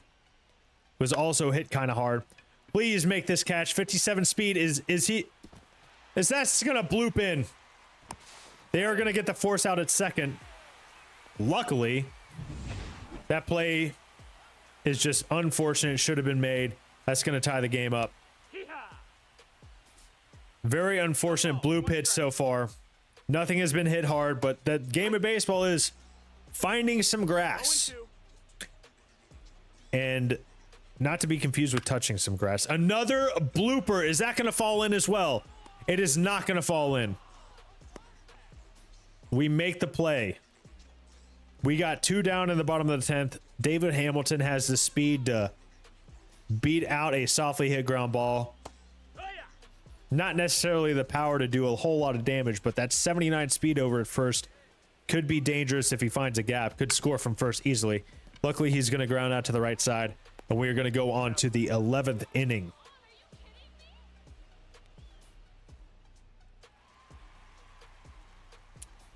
I heard someone in the crowd yell, "Are you kidding me?" Echoing what I'm thinking. Thank you. We're going to return to simulating. Are we going to get a moment? We are. They have Chapman on the bump. We have failed to move the runner over from second, and there are 2 outs in the top of the 11th. Andrew Vaughn hitting 195 on the season with a couple bombs, just 2. Has had a good day. A double and a single. Will he be able to catch up to the heat? Will he be able to see the ball with his horrible batter's eye? 1-0. He saw that one. Luckily, that one's hard not to see. A slider way outside. Do we take until we get a strike? I think that will be the move here. No, that's down. Ball. I think that's a good approach that he's getting from his third base coach. Andrew Vaughn, not the stereotypical cleanup hitter, as Chapman dials it in on the inside corner to make it 2-1. Andrew Vaughn takes a hack at that outside fastball, just a bit late, bit under it. But it is now 2-2. We're in danger of leaving that runner. What a take. I don't think Andrew saw that ball at all. We're going to send the runners full count, 2 outs, get a head start. And Andrew Vaughn says he doesn't need that head start as he goes over the monster. And that is a 3-run lead. Taking the fastball for Chapman over the Green Monster for a homer. And that is a 3-run lead, like I just said. I didn't mean to repeat myself so much, but my goodness, Andrew Vaughn, well done. Everybody in the dugout is pumped. Well done, Lowell. I love the celebration that this team has discovered. Well done. That is a huge at-bat. Huge swing. My goodness, Andrew Vaughn. That towering fly ball. It did not get out of the stadium. Anywhere else, that might have been an out. Luckily, we're at the Green Monster. And Chapman gets pulled from the game. Sucks to suck. As Lucas Giolito's coming out, they're using him out of the pen. I don't even, has he pitched yet in real life? Well done. Lennon Sosa gives that a ride. We're going to try to get him to second base. Is that going to get over his head? It is. Not going to be a ground rule double. Or it is just going to be a regular double. As we could potentially keep pouring it on. Corey Julks, I think that's who's in left field right now. He's hitting 437. He's not hitting 437 anymore, though. But the damage was done. We were one strike away from stranding that runner. Stranding the Manfred runner. But we get a bomb. We get a huge knock from Andrew Vaughn. As we are going to return to simulating. They do score one, but Bryce Wilson closes it out. What a win in Boston. Well done. We give up the lead, but we take it back in a big, big way. My goodness. Well done.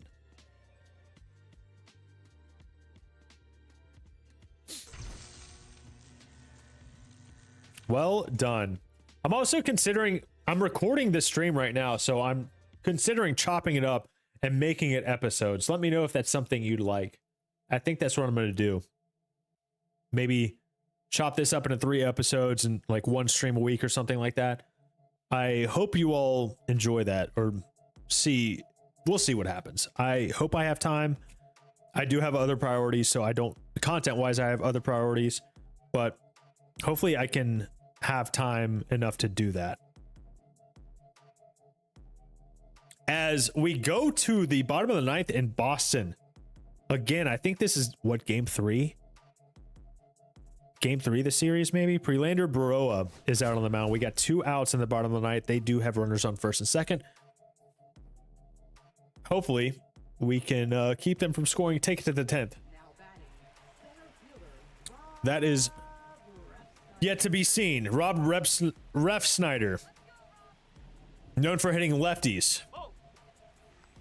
And against a righty. Let's see if we can keep him at bay here, as he's going to ground it to third. That is a soft grounder. I would have just stepped on the base, if we're being honest. That's just me, though. And I probably would have thrown my shoulder out trying to get it to first. But hey, he throws it to first, takes the sure thing. We're going to the 10th. I did not mean to say finish playing game. But you know what? We're going to... we'll swing.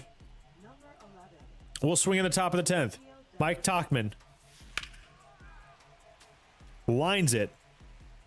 Lines it foul. Let's see if we can knock that runner in from second base. Maybe at least have a productive out.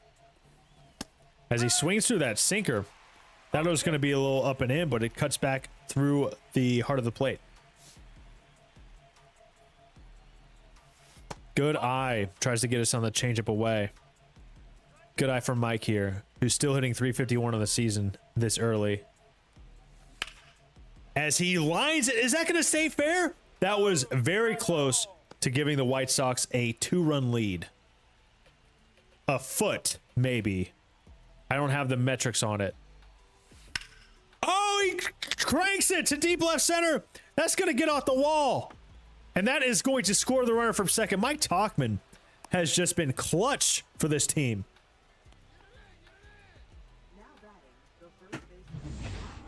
Clutch. Clutch. He trades places with the runner on second. We got a 1-run lead. Bobby Dahlbeck wants to trade places with them too. Is that going to be deep enough to get off the wall? It is not, but we're going to try to tag up from second to third.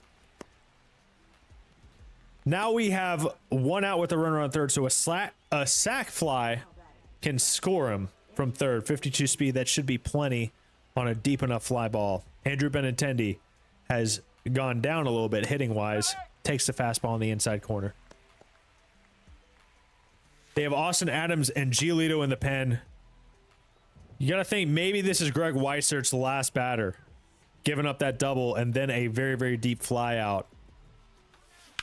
Andrew Benintendi finds a hole, and that's gonna give us 2-run lead. 2-run lead. We are just hitting in the late innings here in Boston. Benny Biceps or Benny Bombs, probably Benny Biceps now, because he doesn't really hit bombs. Let's be real. And they are going to Lucas Giolito. I was correct. That was his final batter. Colson Montgomery up 1 for 5 on the day, hitting 112. And he's going to pop up to left field. It's not going to do it. And how much more of a leash are we going to give Colson Montgomery now that we think of it? We are several weeks into the season. We certainly don't want to stagnate his growth. We wanted to see what he's been like up at the majors, what he would be like up at the majors. No ball. 1 strike. But he hitting 135, was it?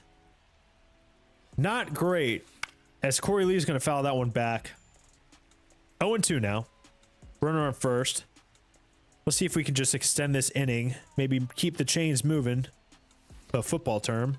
He cannot. He cannot resist the circle change down in the dirt. You're out. But we did some damage. We're going into the bottom of the 10th. Up to 19 hits on the day. We're going to leave Burrow out here. We're going to leave him out here. Close this out. He's only thrown 5 pitches.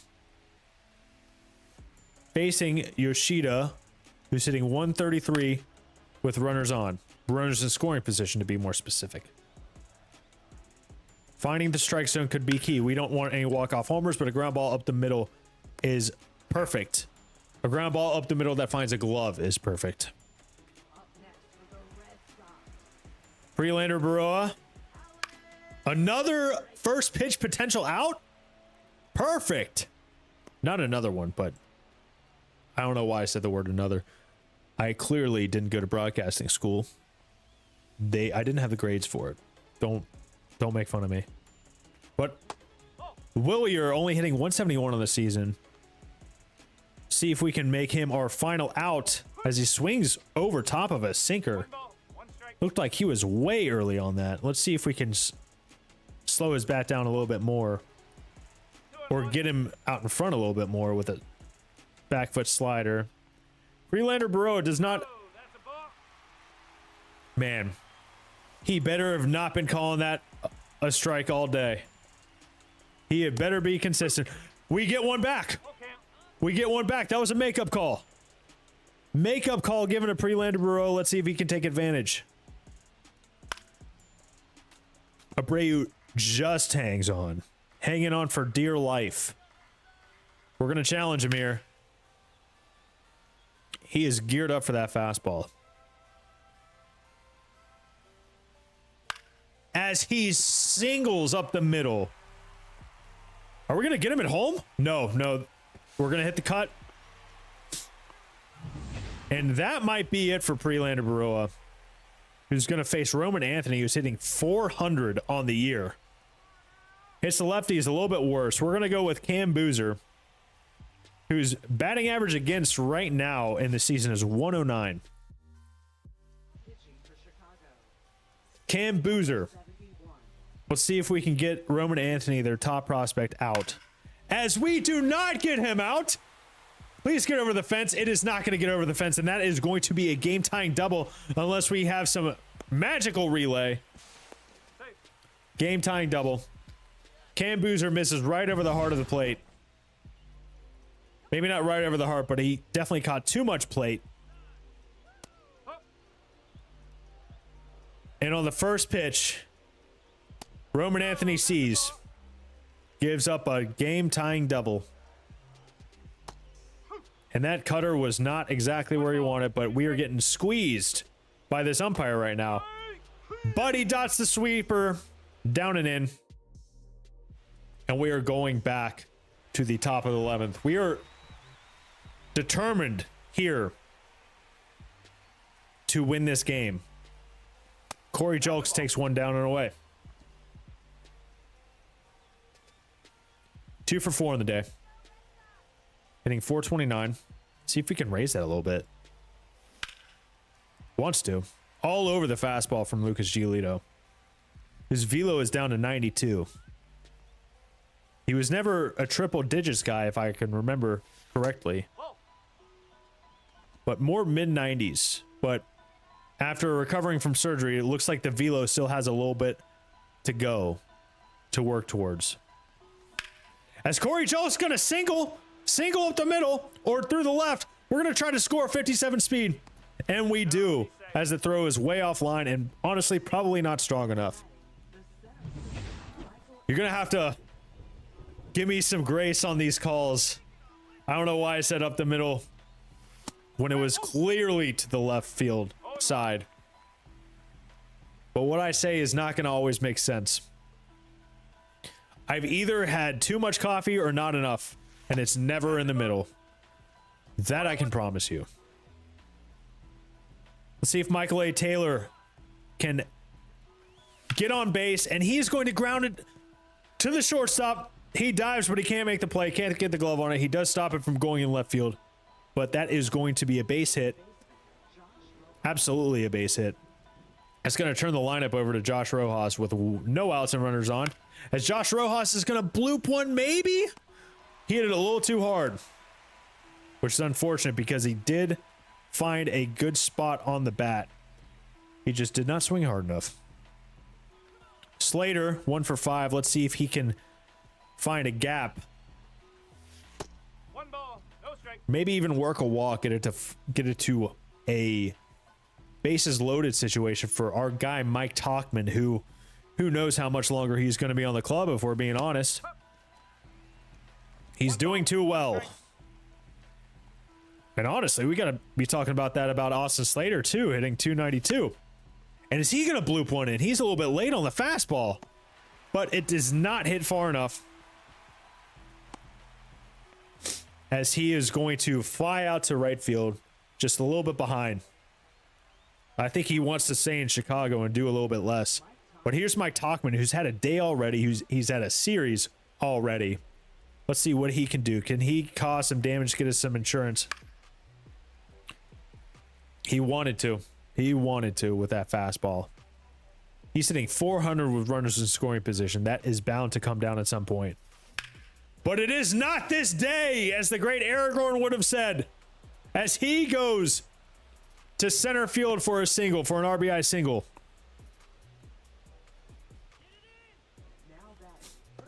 Well done, Mike Tauchman. How about that?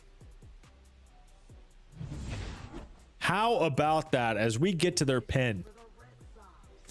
Bobby Dahlbeck. Base hit, scores another. Can he do it? We need more. We need more insurance runs, and that's not going to do it. Fly out to right field. He had the right idea. Good timing, just a little bit. Did not find the bat as well as he thought. Cam Boozer out on the mound. He's thrown 5 pitches. We're going to keep him out there. He's going to stay out there until he gives up a hit or a walk. And then we are going to the pen. We're going back to the pen. And that is a hit. That is a single, an unfortunate single. We're going to try to get him at home, but we're going to hit the cut. And that is a very unfortunate single. Once again, just getting blooped to death. Surprisingly, Bryce Wilson has his batting average versus left at .053. But it seems like he's due for a bit of regression from that. I'm going to go back on my word. We're going to leave Cam Boozer in there to finish this, as this could be a defining moment in his season. Good or bad. Or if they tie it, just mediocre. We're going to see what Cam Boozer is made out of. As he does get an out at 2, but that is, what a play by Vaughn to knock that down at the very least. Gets the out at second, but just not enough time to get a double play. David Hamilton up. The hope of a double play from him is very, very unlikely. He's going to softly ground the ball to shortstop. Cannot turn it in time. David Hamilton with that speed to first base. We were never going to get him with how softly he hit that ball. Now is the time for Bryce Wilson to come in. I think it'd be foolish of us to not do it. I know we talked about Boozer staying out there until it was done, But Robert Refsnyder just hammers lefties. So we are going to go to Bryce Wilson for this spot and hope that he doesn't also hammer righties. What a take. 1-0. What a spot. It was a ball. So we're not unhappy about that. We're unhappy that he didn't offer. Let's go, Bryce. He's trying to steal second. And he's in there. Wow. Close play. Close play at second base. Now the runner's in scoring position. Very dangerous. But he's going to ground to Colson Montgomery. He's going to gather it off to first. And that is the game. What a game. What a game. We gave Boston just a show. It's not the show they wanted, but it's the show they got nonetheless. Send them home drenched in the rain, unhappy. That's what we wanted. That's exactly what we wanted. Well done on all accounts. Mike Tauchman, 4 for 6. We might have to deal him like now. 22 hits on the day. Offensive juggernaut, the Chicago White Sox are. Offensive juggernaut. We take 3 of 4 in some high scoring affairs. 11-9 and 14-13 in extras. We still have 2 series to go. Our bullpen needs a rest. Our bullpen needs a rest. And I'm going to run to the bathroom real quick. I don't have any more coffee. I'm not going to make any more. It is just noon here. So I will be right back, and we will at least get through April. Be right back.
All right.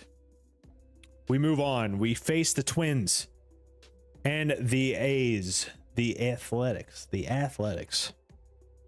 To work on my speaking. Very much so. Drop the first one, drop the first two. We take the loss. They take the sweep. We're on to hopefully suppress their offense, but they do have runners on. First and second, James Karinchak up. And man, it would be awful to ruin this good start of Davis Martin, who went 6 innings of shutout baseball, 7 strikeouts, 3 hits. That's a start right there. We are currently ranked 28th in ERA, but 13th in runs scored, which is very, very nice. Pitcher is getting tired. We are going to bring in... Our bullpen is just really thrashed. We are going to go... Penn Murphy's warm. We still have the 3-batter rule. He still has not faced 3 batters. That is rough right now. Let's see if we can get a double play here, maybe, with James Karinchak. That or a strikeout. He's really wild. That's a pop-up. That is a massive out. Massive out in Sacramento. And it looks like that fly ball, that pop-up, really waved in the wind. I do have wind turned on, so I don't know where to look at that. I just thought it was kind of an interesting touch. We're going to leave Karinchak out there, see if we can close this inning out. Although that found a lot of the plate. Got to be careful. Up to 12 pitches, which is not that much. Come on, James. We're going to see if we can get Max Schumann to nibble a little bit. He's only 203 on the year, as he does fly out to right field. That is a massive out. Does Karinchak have one more in him? Who's up next? It is Brent Rooker, who has 10 homers. 10 homers on the season.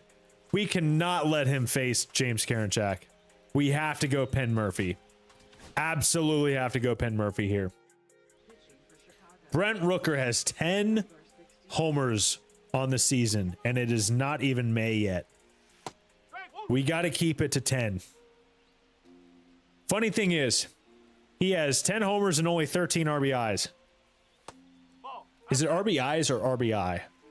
I can see the case for either. Nothing over the heart of the plate. That's a perfect location from Penn Murphy right there. Let's see if we can get him to swing over top of this. That hung a little too much to my liking, to our liking. Can we get him to chase? We cannot. See if we can freeze him on the outside half. Come on, Penn. He almost wanted to. If that was a little bit closer, we might have gotten him. We cannot give him anything to hit. I would be okay with loading the bases. That is, please go foul. Go foul, go foul, go foul. Thank you. Thank you. That caught too much of the plate. We're going to go back there. We're going to go further underneath, though, this time. And he takes ball 4. I'm okay with that.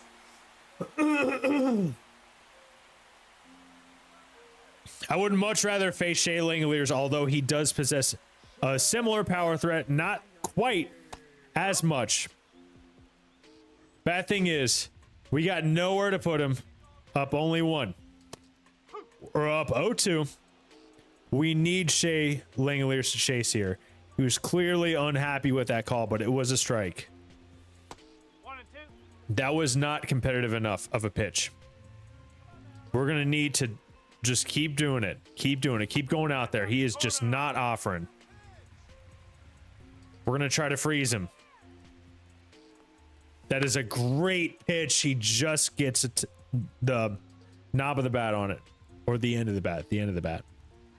See if we can go up and in with a sinker. In on the hands. That is a fantastic location. Fantastic pitch from Penn Murphy, though.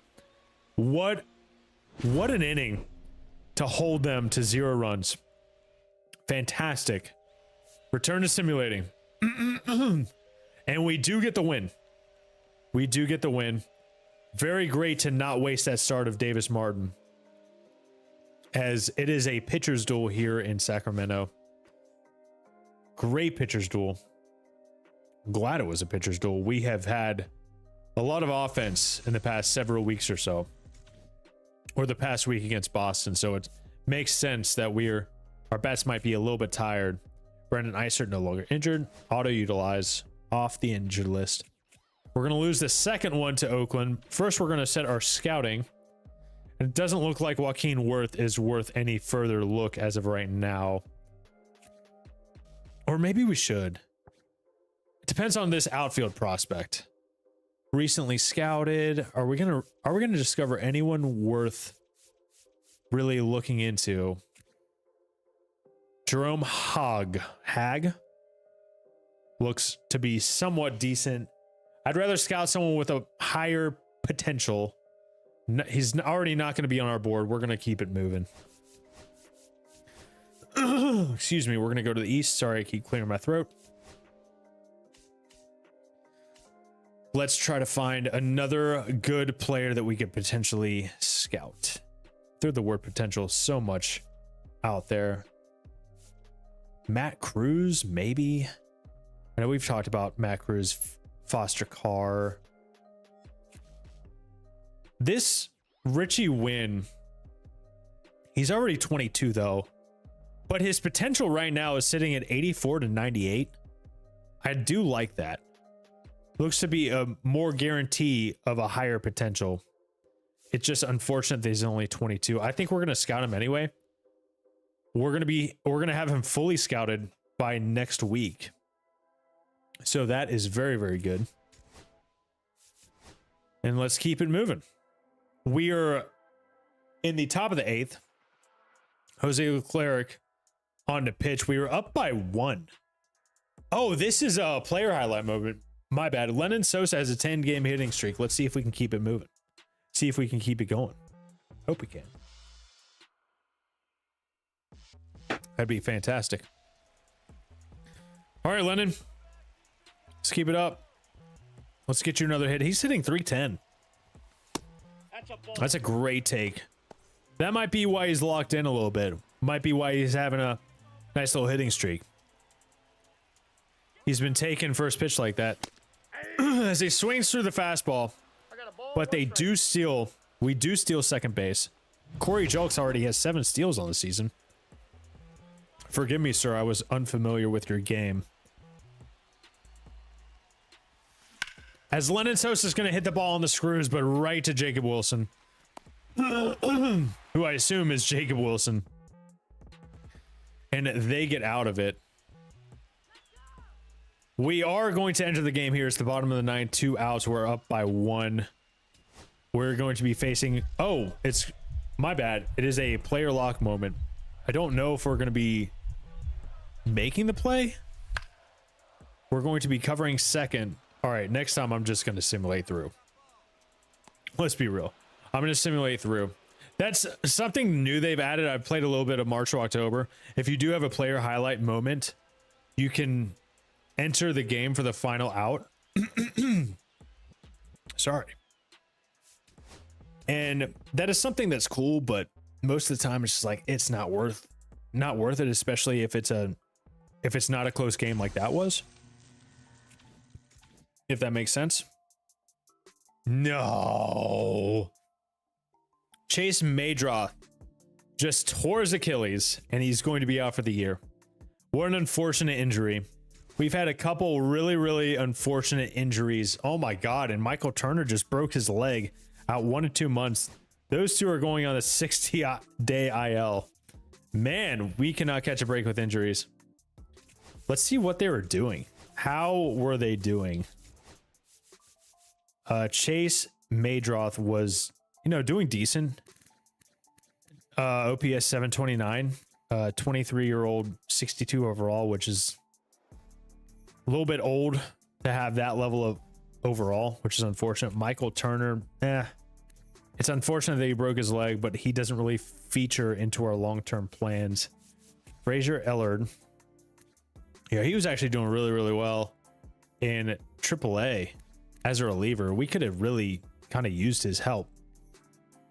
I like his pitch mix too. If you're playing Diamond Dynasty, fastball, slider, cutter, sinker, circle, change. That's a great pitch mix. Wow. Okay. Let's see. What is Colson Montgomery doing? It is not looking great so far. He's OPSing 362. You know what? I think we're just going to move him down to the order. We're going to move everyone up one to start off. And we're just going to see how he does batting ninth. See if he can turn it around. We'll see where he's at early May. And if he's not doing any better, we're going to send him down. Maybe have Lennon Sosa just take over everyday shortstop role. Because he's actually doing quite well. And he's someone who could be a part of the White Sox moving forward. He is under contract through 2029 at least, is when he's through with arbitration. 2030 is going to be his first year as a free agent. That is not terrible. Corey Julk's also doing really, really well in his short time. His short sample size. It's only 34 ABs, but we must be using him as a pinch runner. 7 steals, OPS and over 1,000. Like, when are we going to have to start thinking about putting him in there full time? He's also not a free agent until 2030. He can play a range of different positions. So, Lennon Sosa, Corey Julk could be in the long-term plans. Maybe not starting roles, but just on the bench, role players, that sort of thing. Michael A. Taylor, pretty solid year so far. I'm curious to see what we can get for Mike Tauchman right now, because he is declining. Let's put a couple feelers out there. I would like to see. We're going to look for prospects because that's basically all we can do. Jordan Adams, a 25-year-old, 62 overall. I'm looking for B potential if we can, but 25, 62 overall is just not great.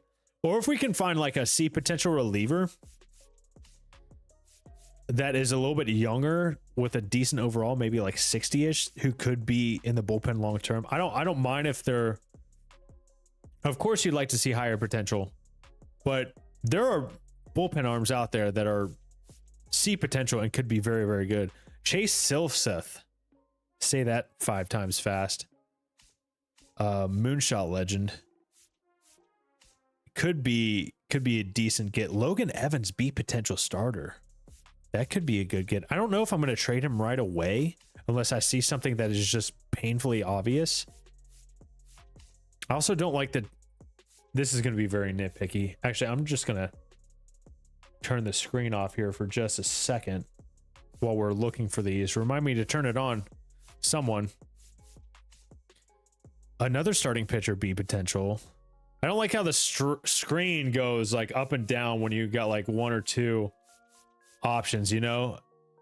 Noelvi Marte, after he's kind of fallen out of the Reds' good graces with his PED suspension last year, and then he played so poorly, I kind of am interested. He is in AAA right now, doing very, very well. We're going to kind of keep that in our back pocket. I am interested. I am interested in Noelvi Marte. Once a top prospect. The Reds, could they use an outfielder or a DH? I know they have Spencer Steer and Jake Fraley. Steer is not doing great. Fraley is doing very well. TJ Friedel doing pretty well. Reese Hines doing very, very well. I don't think it makes sense on their part to want Mike Tauchman, especially because they got a lot of guys who could fill a DH role. But they do have Jamer over in third. Cam Collier, top prospect of theirs, struggling in AA. Matt McClain, what's he doing? He's doing okay. Christian Encarnacion Strand, or just CEC or Encarnacion, decent. I don't know if that makes much sense on Cincinnati's front. So I know I wanted to keep trades realistic, so I kind of want to hold off on that until we see something maybe a little bit more realistic. Because, let's see. I also think we might have to wait some time to see like what the playoff picture looks like, to see who's making a push. Because the Reds right now, that doesn't make any sense because they're last in the division. I know it's early, 12 and 16. So we might have to wait to make it like a little bit more realistic of a thing. And that's what we're going to do. That is what we're going to do. I think maybe we should wait until June or like mid-June to really kind of get a better picture. Let's keep going. Abner Uribe. We're facing up against him. Is the oh, this is a highlight moment. Okay, Slater, 12-game hitting streak. Let's see if he can keep it moving. Would love that for him. Very much love that for him. Would love that for him, and I'd love that for us. All right. Losing 7-2. Let's see if we can maybe get a little rally going. Takes a slider. Abner Uribe has a very, very high ceiling, but he's a bit wild. And I'm using the saying a bit very, very generously. He's very wild. Throws gas, though. Devastating sinker and fastball. Like, that, if he can do that consistently, he's going to be elite. But that's a big if. Come on, Slater. It's got to be there. 3-1. I would love a walk, too. This is bigger than your hit streak. Although I will have the green light here, 3-1. But hopefully it's there. It is not there, and that's going to be a walk for Austin Slater. Way to go. Way to commit to, you know, your specific. Oh, this is the bottom of the ninth, 2 outs, final out. We're going to simulate to the end. Yeah, we're not going to do that. We're not going to do that. Okay. He does not continue the hit streak, but he does something very mature. He understands the situation.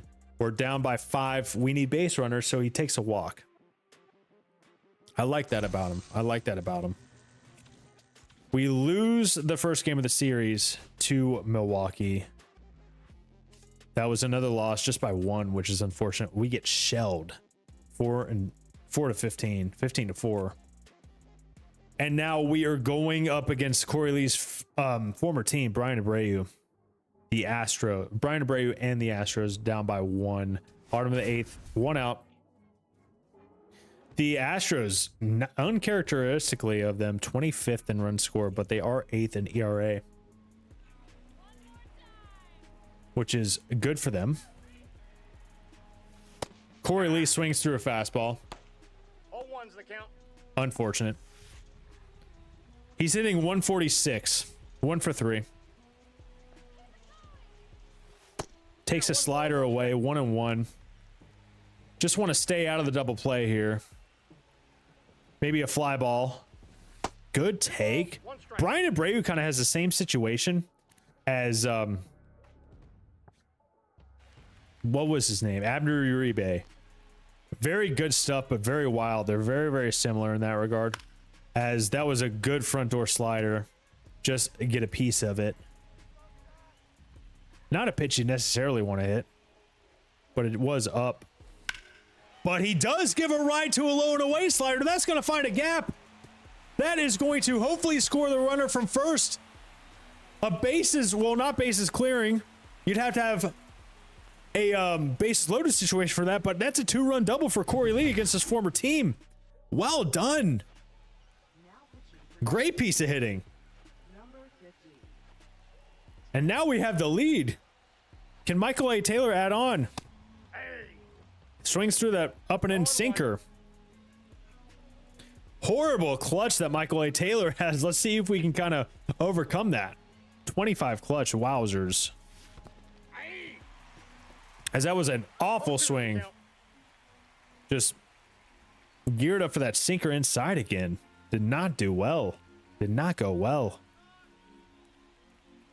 Come on, Michael. Good take. Okay. Good take. Got to find you here something. Find you something here. Good take. All right. That's inside. He's down to hitting 245 in the year, which is, he's sort of cooled off from his hot start. Ooh, that was right there. He would love to have that one back. Got a little bit excited.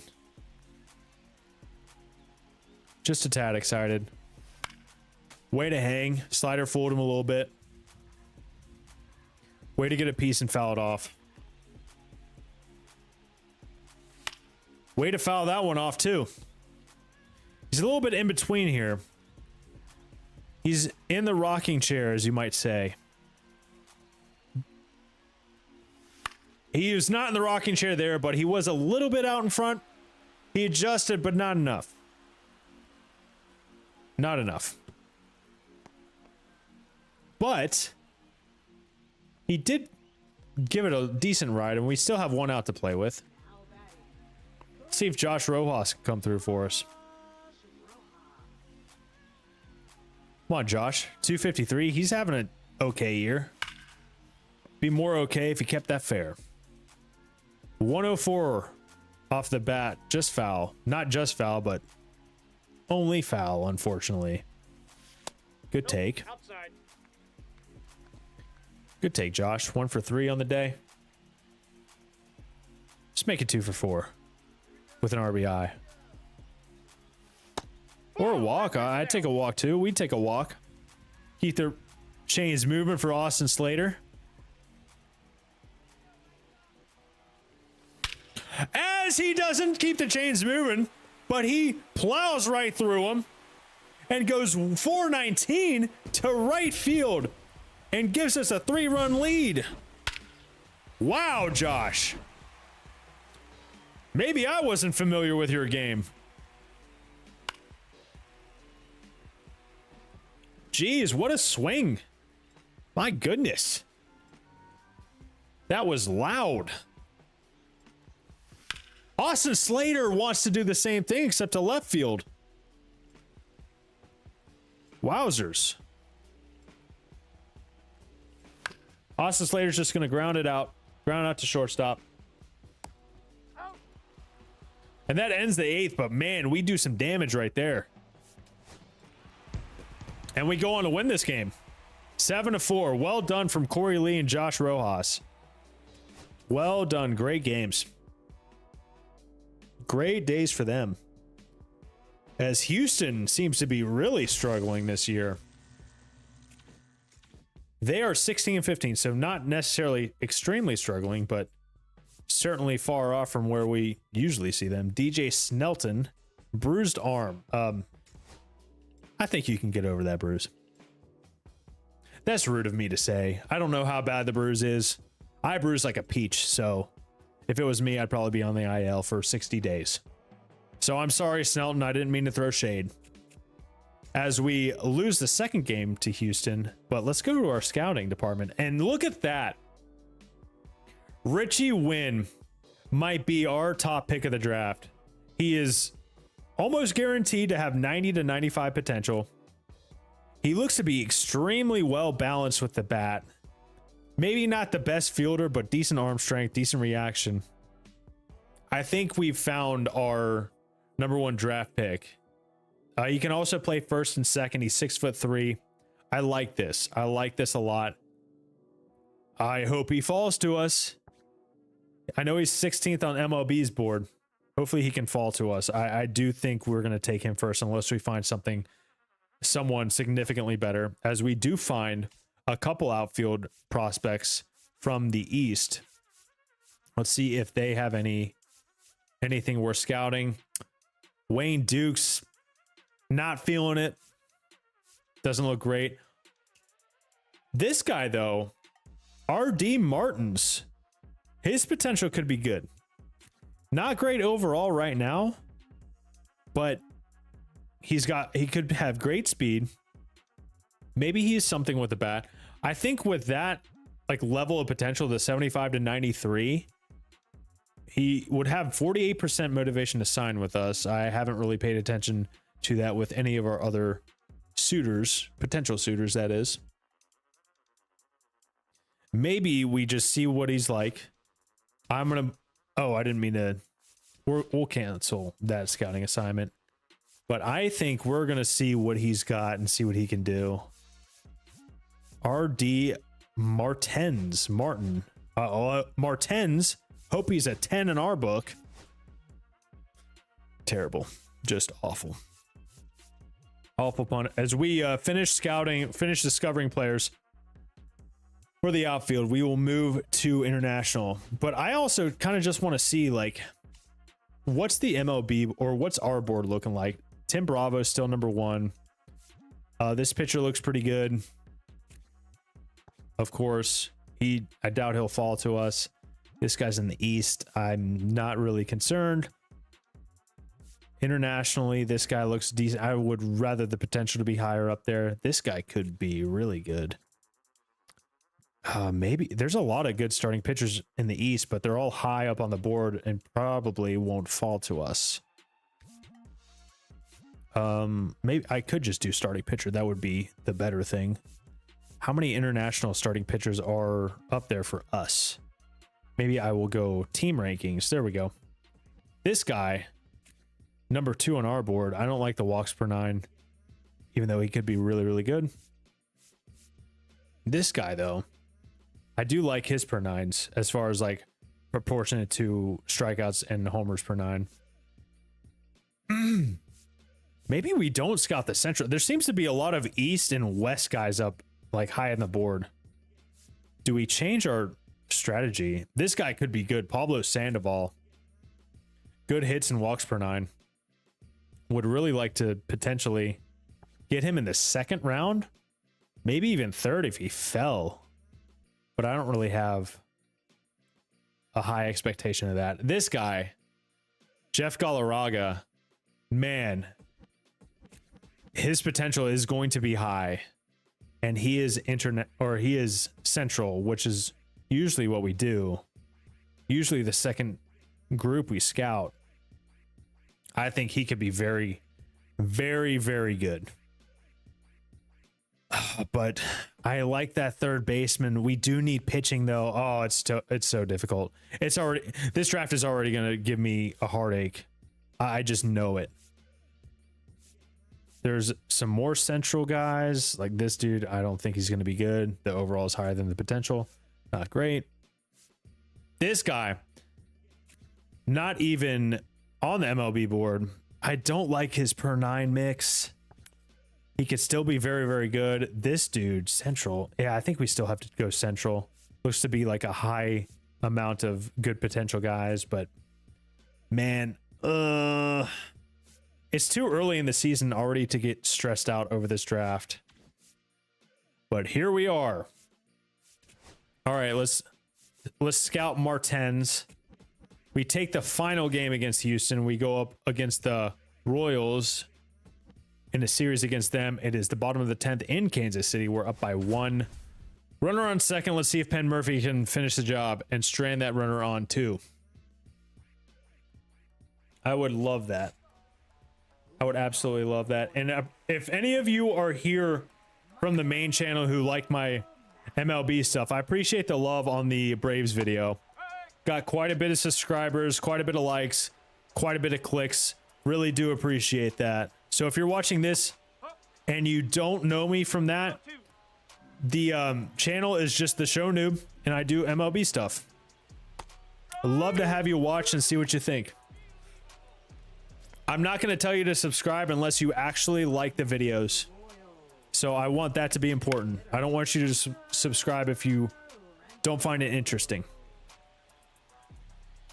But I appreciate you if you go check it out and see what you think. But anyway, we get a strikeout there. I think I was kind of in my own little head, but Penn Murphy looks like he's about to shut it down, hopefully. Strike 3, or was there already 1 out? I don't know, but regardless, 2 outs up against Nelson Velasquez, who has some power threat. Let's see if we can keep him from showing us the power threat. Down and away would be fantastic as he just hammers that, but Andrew Vaughn makes a great play to gobble that up like a vacuum cleaner, and we win the game. Or that wasn't Andrew Vaughn. I just saw his face in the dugout. Who was that?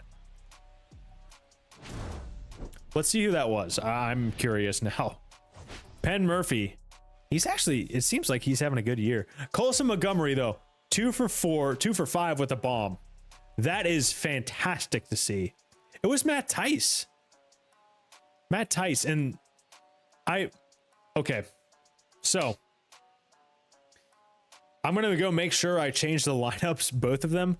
But I really don't like how they automatically do this from game to game. They'll switch the lineup up. But it is really, really good to see that Colson Montgomery is starting to hit. I know he's only hitting what here, let me show you. He's only hitting 183. But just it seemed like a week ago he was hitting 130. So, and he hit a bomb. His third, 17 ribbies. So that is very, very good to see. Martin Perez not having a good year. So that's not great. But Penn Murphy, I was correct in my assumption. He's got an ERA 0.66. That is great to see. I know some of that has to do with me and pitching. Maybe I got to turn the pitching difficulty up a little bit. Maybe you got to turn the hitting difficulty up a little bit too. As we actually get a wheel spin in franchise. I didn't know they would show us in franchise, but let's see what we get.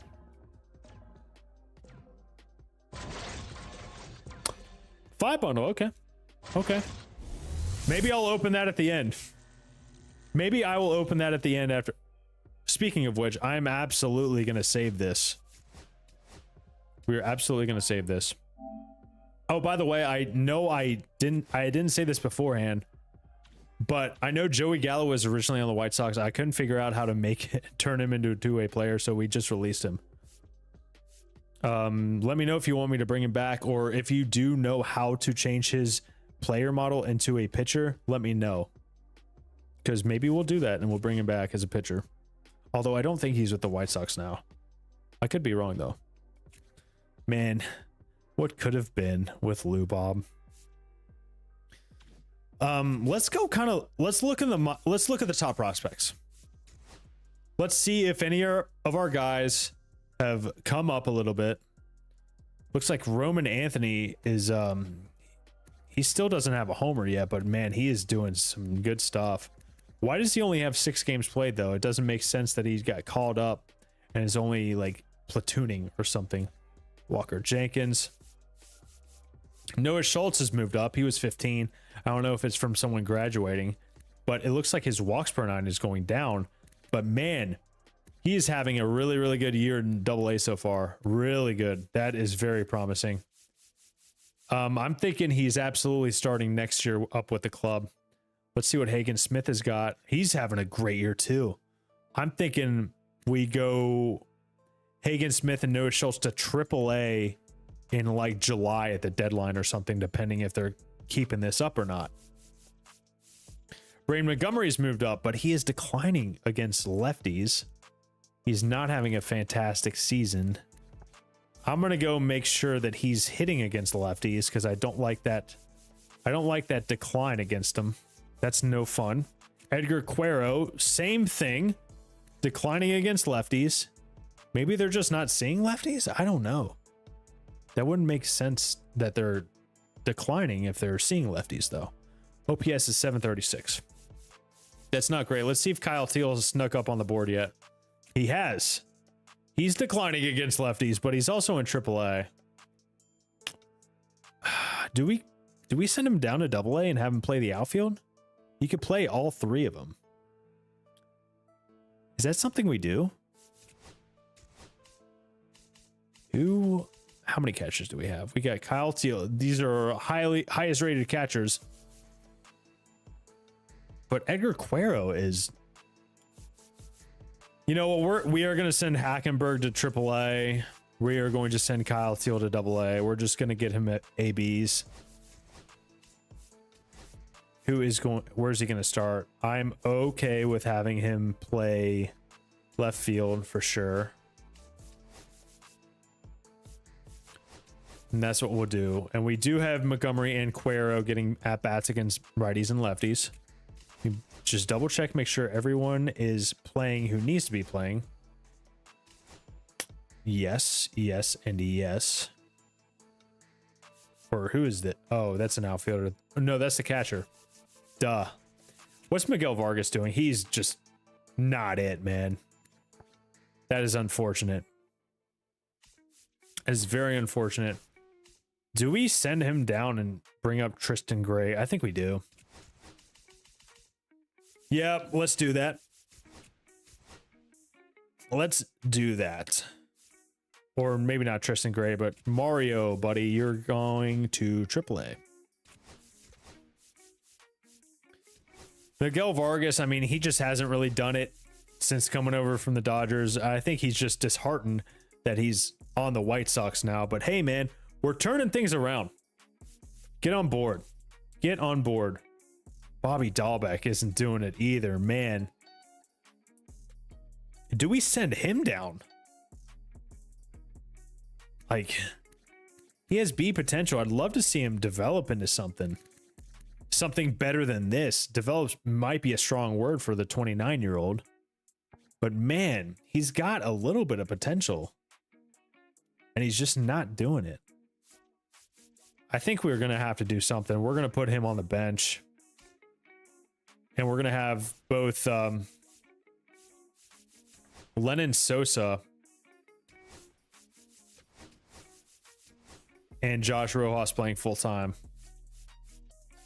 That sucks, man. Josh Rojas, a primary third baseman, Lennon Sosa, second baseman. Okay, that makes sense. I like that Colson Montgomery's hitting a little bit better.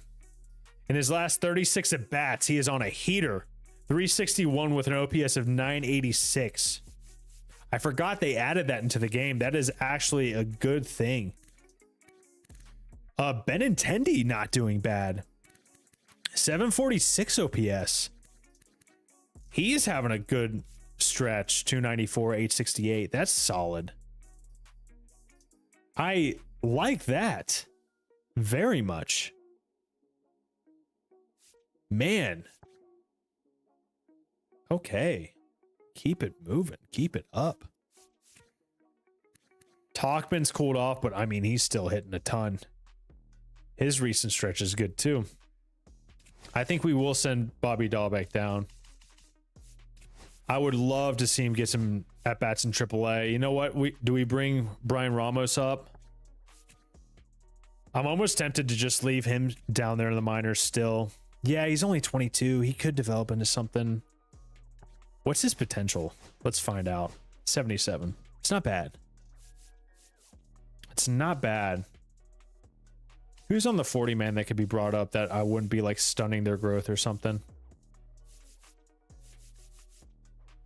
Brooks Baldwin, maybe? Jacob Amaya, you know, we'll bring him up.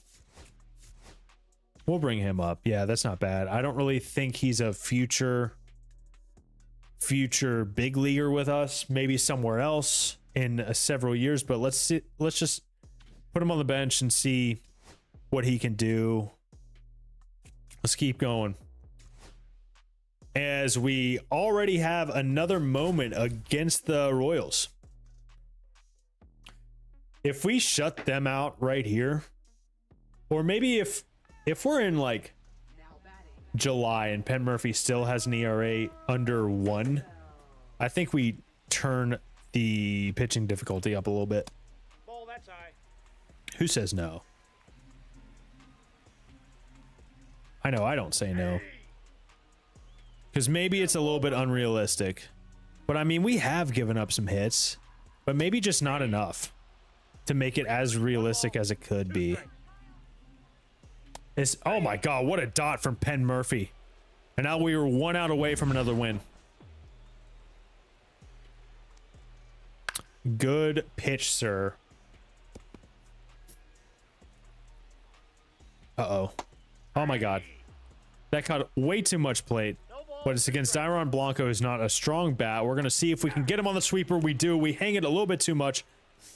We get the save. We get the win. Penn Murphy gets a save. We get the win. Okay, maybe I turn it. Maybe I go Hall of Fame now, to be honest. And maybe, you know, we haven't done crazy amount of good with the bat. Maybe I keep that all-star for now. we will go we'll go Hall of Fame for pitching. I think that's a good move. I want to keep it all-star for now just to get a hang of the camera. Just for now. Maybe next stream. If you're watching this now, if you're watching the VOD, just let me know what you think. Am I hitting too well with this White Sox team? Should I go Hall of Fame? Or are we still like at a solid level? Lennon Sosa, I think this is a cycle moment. He's 3 for 3. 1-0.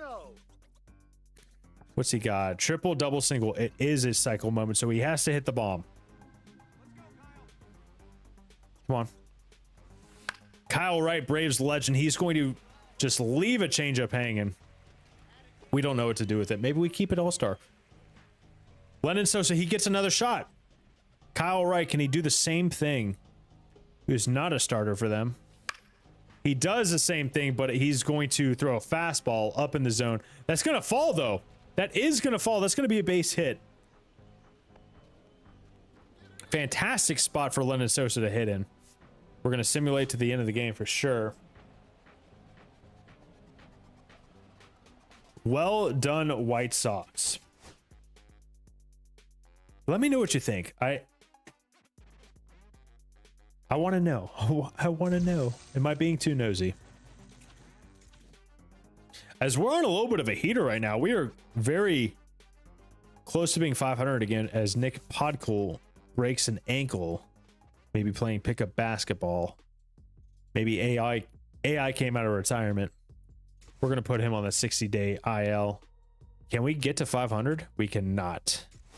As we get shut out in Kansas City. But we do take the series. We've won the past 2 series. As we're going to face the Marlins. As they are threatening with runners on in the top of the 8th with 2 outs. But they have an anemic offense, 29th. We are 13th. Which is kind of nuts. Let's see if Karinchak can finish that job. Can keep them being anemic as we're going up against Connor Norby. He was 0 for 3. Jeez, I think my sneeze might have got him to swing and miss. Whoops. And that was a little bit left over the heart of the plate. We're going to see if we can swing it on an inside 2-seamer that breaks in. It wasn't where we wanted it to be, but it did the job nonetheless. Well done on getting out of that, James. Return to simulating. And it's the bottom of the 8th. Big spot. Colson Montgomery 0 for 3. He's up to 191 on the season. Let's see if we can get it closer to 200. That would be kind of a milestone right here. As he looks like it's going to happen. A nice little single from Colson. I think this was a hitting streak moment. Potentially. As he got the base knock. Well done. And Taylor needs a triple to hit for the cycle. I would love that for happen. Would love that to happen. That would have been the pitch to do it. 0-1. Sorry, my buddy just texted me. Come on, Michael. That is going to drop. That's not going to be the triple, but that is going to be a 2 RBI single. A 2-run single. Jeez. Well done, sir. Okay. And now we are going to the end of the game. I am going to enter this one, though, because this could potentially be like a game-swinging play right here. It could be a strikeout, though. It is not a strikeout, but it is a grounder up the middle. We did back him up. We did back him up. So, very good. Very, very good. Good win. Michael Taylor went 4 for 4. Drew Thorpe with a good start. A 0 earned run start. Love to see that from him. And we are going to be 20-20. Your White Sox are 20-20. And unfortunately, this RD Martins doesn't have like the A potential that we thought. His overall is just so low.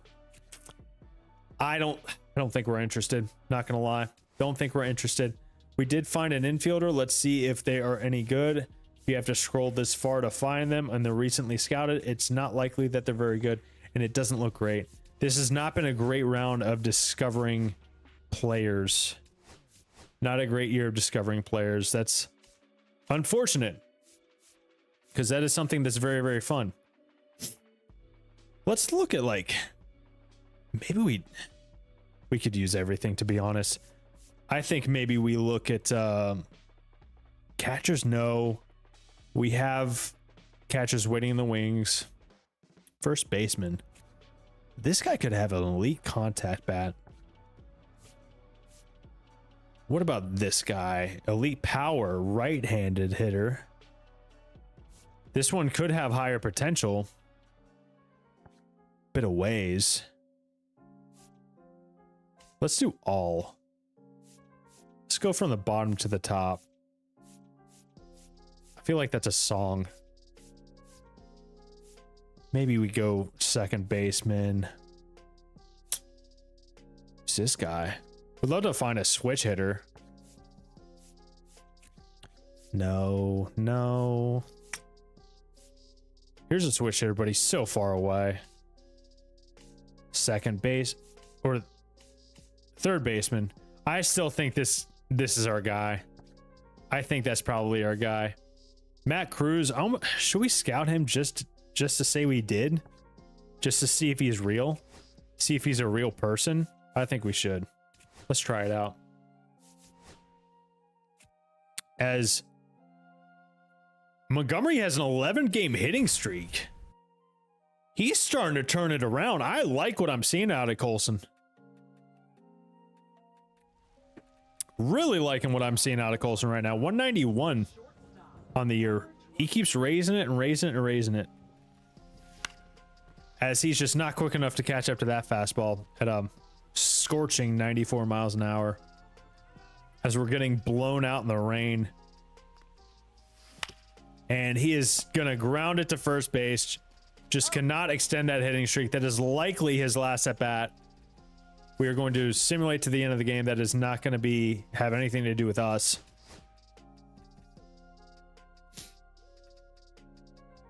All right. Just got blown out by the White Sox. 2 hits. But we still take the series, which is fantastic. We take the first game in Cincinnati, and your White Sox have a winning record right now. That is crazy. I don't care. We're not going to buy at the deadline. We're not going to buy. But man, this is kind of nuts.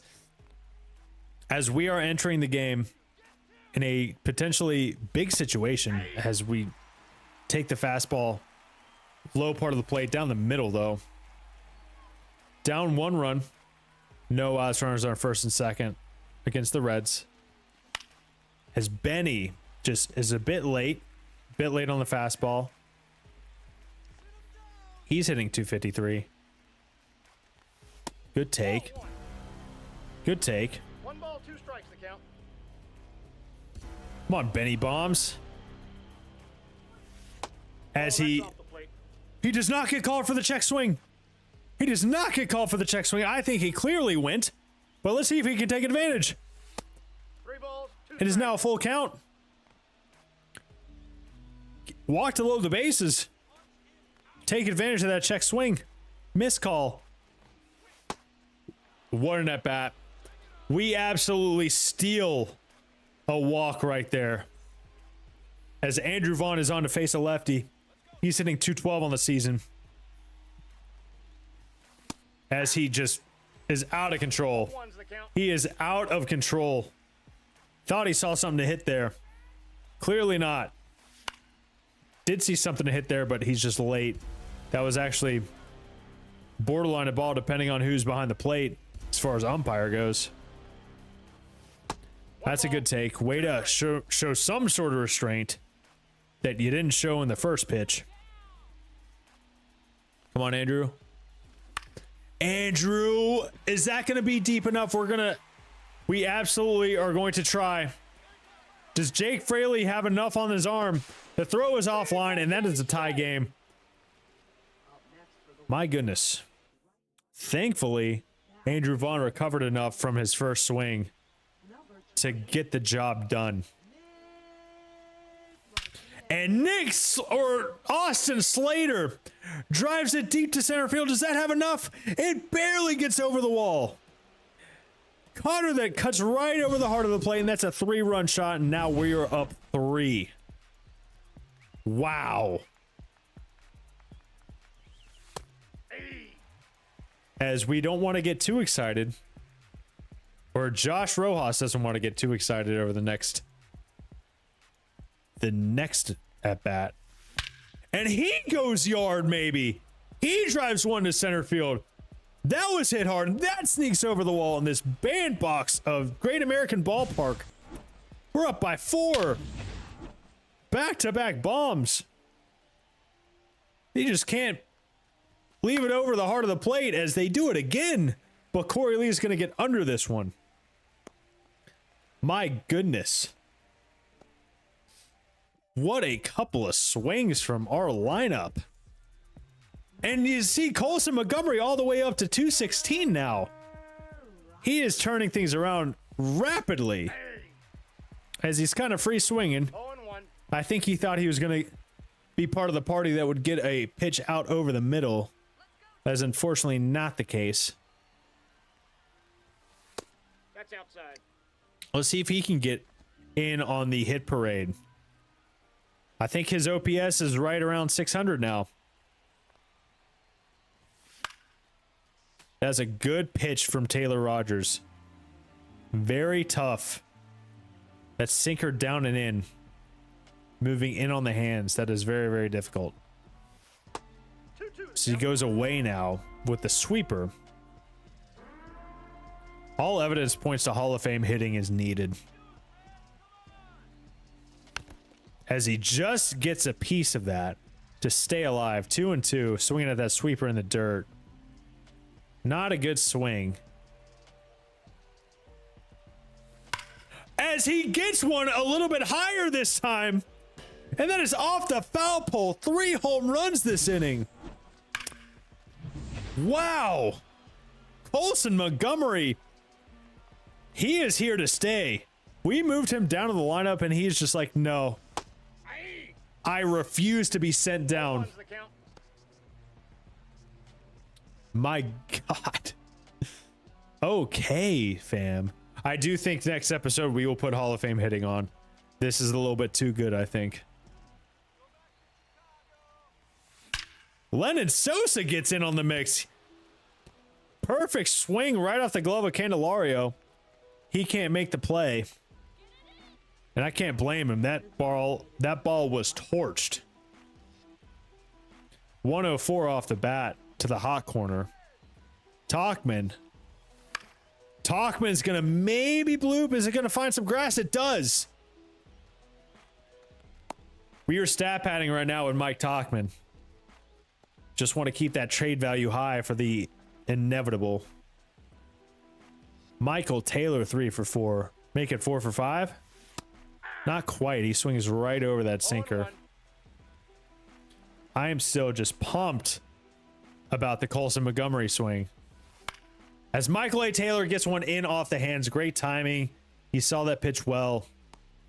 Granted, 2 of those homers might have only been gone at Great American Ballpark, but that Colson Montgomery homer, quite a different story. As I assume we're going to win this game. We do. It's a good thing we put up those runs because they scored 2 more. 2 more runs. Wow. As that is a hell of an 8th inning. 6 runs off of 3 homers in that 8th inning. As Drew Thorpe sustained an abdominal strain, we're going to keep him active. Only going to be out for a couple days. Let's just kind of check in on the lineup real quick. Josh Rojas, not terrible. OPS 715. You can't really ask for too much of this lineup, especially Guy with C potential and hitting numbers like that. Benintendi putting up a 1.1 WAR season. I don't know if he's going to have too much trade value, but that's something we need to think about come June and July. Mike Tauchman, he's still declining, but he's still putting up a really, really good season. 912 on the OPS. Austin Slater, I think we got to think about moving him too. We should put him on the trade block. 813 OPS. Used to really mash lefties. Mashed that one lefty in the previous game. Lennon Sosa having a really good game. A really good season, I mean. Michael A. Taylor doing decently. Matt Tice. Colson Montgomery, though. I know he's declining on the power numbers, but if he keeps doing what he's doing, the OPS is climbing. 630. Not much to look at right now, but when you look at the recent games, 42 at-bats, he's hit 3 homers. Slugging 714. OPSing over 1100. Really, really promising right now. What's his WAR? I'm not surprised he's a negative WAR. I'm not surprised, disappointed, but not surprised. Let's maybe check in on Brian Ramos, hitting 701 OPS in the minors. Kyle Teal, he's doing better in AA, 810 OPS. Edgar Cuero, he's improving against righties. Same story against lefties, though. Braden Montgomery still not really doing it against lefties. Let's kind of look at our rotation. Davis Martin, yikes. Yikes. Clevenger, not horrible, but we got to think about moving him as well. Jonathan Cannon, pretty good sophomore season. Pretty good. They did move Prelander Baroa into the starting rotation, I guess, for the abdominal strain of Drew Thorpe. That makes sense. Drew Thorpe not having a bad sophomore season. His whip's a little high. FIP is 4.25. Better, almost a run and a half better than his previous year. Martin Perez, I mean, hopefully we can find something of value for him. He's had a couple bad starts recently, giving up 5 earned runs against Boston in less than 3 innings and 5 earned runs to Minnesota in 3 innings even. Noah Schultz is still doing really well. So is Hagen Smith, and so is Grant Taylor. You'll love to see that. Wickelman Gonzalez, too. This rotation in AA is something to write home about. You'll love to see that. Wow. I'm going to try to find words to say that aren't wow and wowzers. I'll try. I'll work on it. Bryce Wilson has sort of struggled, but he's kind of gotten left out to dry as far as getting innings. Only 13 innings. Interesting. Steven Wilson doing horrible. Cam Boozer, he's having a good season. He does have a lot of control, though. I would say we should think about trading him, but he only has 1 year of service time. He's an aging lefty bullpen arm. Aging maybe might be the wrong term. He's only 32. Bullpen arms are a little bit different when it comes to the aging curve. You look at Chris Martin, look at David Robertson. So maybe he factors into our long-term plans. Penn Murphy's, his ERA is climbing. Very strong word to use for a 1.13 ERA.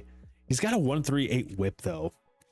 So that leads me to believe that he's getting just a tad bit lucky. Let's look at his FIP. 194, maybe not so much. Maybe not so much. I think we're going to the end of May, and then we might call it. As we're about to go up against the Cubs. They have a bases loaded situation. I have to run to the bathroom real quick. I have a feeling this could get ugly. So I will be right back.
Hello again. We're back to witness this James Karinchak hold opportunity. And it's going to happen. It's going to happen. I believe it.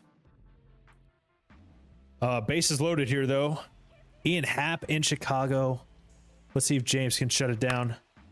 Hope he can. I don't have much faith in it, to be honest. He's a bit wild.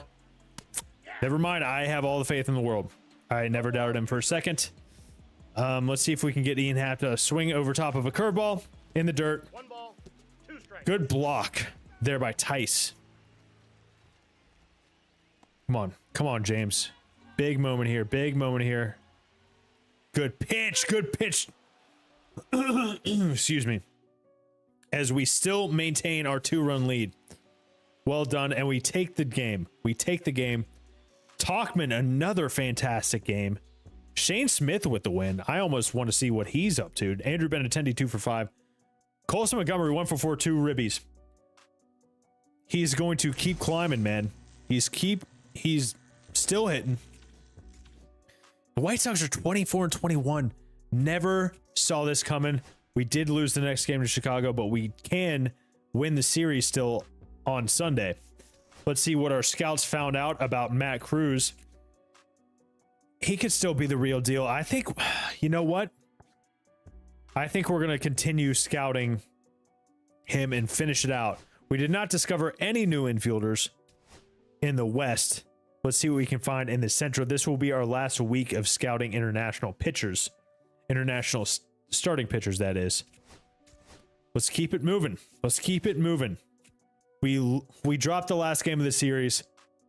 Chicago takes 2 out of 3. We are up against Seattle, who is really, really good this year. 28 and 17. That is very, very good. We take the first game of the series 6-1 at home. See if we can get game 2. James Karinchak off to maybe get another hold. We are up 2-1. They are threatening Victor Robles and Cole Young on the base pass. Our offense has really been what's carrying us, as my voice cracks. 11th in runs scored. Did not have that on my bingo card. James Karinchak has sort of come into his own the last couple of outings. That's a great knuckle curve right there. Maybe ended up a little bit higher than we wanted to. As Donovan Solano kind of all over that fastball. I don't think we go back to it. That was a hanger that Karinchak just got away with. Let's go outside. He's geared up for the fastball inside. Can he waves and misses out at the fastball on the outside half. On the up and away fastball, I should say. Here comes J-Rod. Are we going to get May J-Rod, or is J-Rod starting to hit in the early part of the year? We'll see. Ball, that's out. Takes the first 2 pitches. And he pops it up. Matt Tice is underneath it. And we close out the 8th. We're going to return to simulating. Let's see if we can continue. As it is now an extra innings, and they put up a 3 spot in the 11th. We are now down by 1. Gregory Santos on to close this game out. Runner on second. Austin Slater, big moment here. Big moment here for him. Come on, Austin. Let's see what you got. As he waves over a slider. He was geared up for the fastball. Only hitting .213 with runners in scoring position. Good take. That slider is nasty. It's a nasty slider from Santos. Let's go, Austin. Come on now. Good take. Outside. That heat paired with the slider is very, very difficult. Does also have a circle change. Way to lay off that slider. That was a disgusting pitch. We'll take a walk right here. Absolutely take a walk right here. However, that was right over the heart, or it looked like to be right over the heart. It came back in on the hands a little bit late. Full count to Austin Slater. What a take. That's a fantastic take. Ball 4. Lennon Sosa having a hell of a year. 0 for 4 today, though. Can he turn things around? Would like that to happen very much. Come on, Lennon. Lennon Sosa gets a pitch to hit. He sees it, but he just gets under it. And that is going to be the end of the game. We threaten late, but the Chicago Cubs steal one. Or the... Geez, I'm an idiot. The Seattle Mariners steal one in extras. Maybe not steal one, but they come through in extras and... Well, they do steal one. We blew the save in the ninth. And they get the win. Unfortunate. And the Diamondbacks just acquired Jarren Duran for Brandon Pfaadt and Jordan Lawler. My God. That is a blockbuster trade right there. They get Brandon Pfaadt and Jordan Lawler, who's an up-and-coming shortstop. Why did they do that? They have Marcelo Meyer, or Meyer. I don't know how you pronounce it. I think it's Meyer. They do get Brandon Pfaadt, too, as a good starting pitcher, but they have a... That does not make sense to me, especially Jarren Duran having a fantastic season. As you can see right there. That is a wild trade. I don't think you make that if you're the Red Sox. That just doesn't make too much sense to me.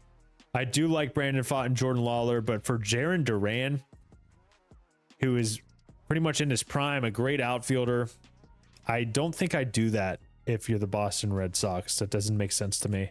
Let me know what you think in the comments, though. I'm curious to see. As we keep it moving, we're 3 games above 500 as we take on the Rangers, who are 28 and 24, as they are up by 1 in the bottom of the 8th against us. 2 runners on. Let's see if we can steal a win here. Take the lead. Maybe get a dub. Want to make sure. We would love to keep that winning record. Although I did not think we'd be competitive this season. Good take.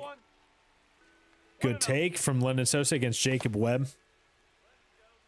We will see if we can keep this up. Come on, Lennon. Lennon. Is it Lennon? Maybe. As we swing over top of that circle change, pull the string. Clearly fastball hunting right there. Come on. As we swing through that hanging sweeper. Way off of that. Just did not see that very well. Sosa didn't. Good take, though. Good take. 2 outs here, so we need a base hit. We need to keep the chains moving. As Lennon may find a gap here, is Adolis going to track that down? He does. And that ends the 8th inning. Did get a good piece of it. Unfortunate that it found a glove. Just hit it right at Adolis.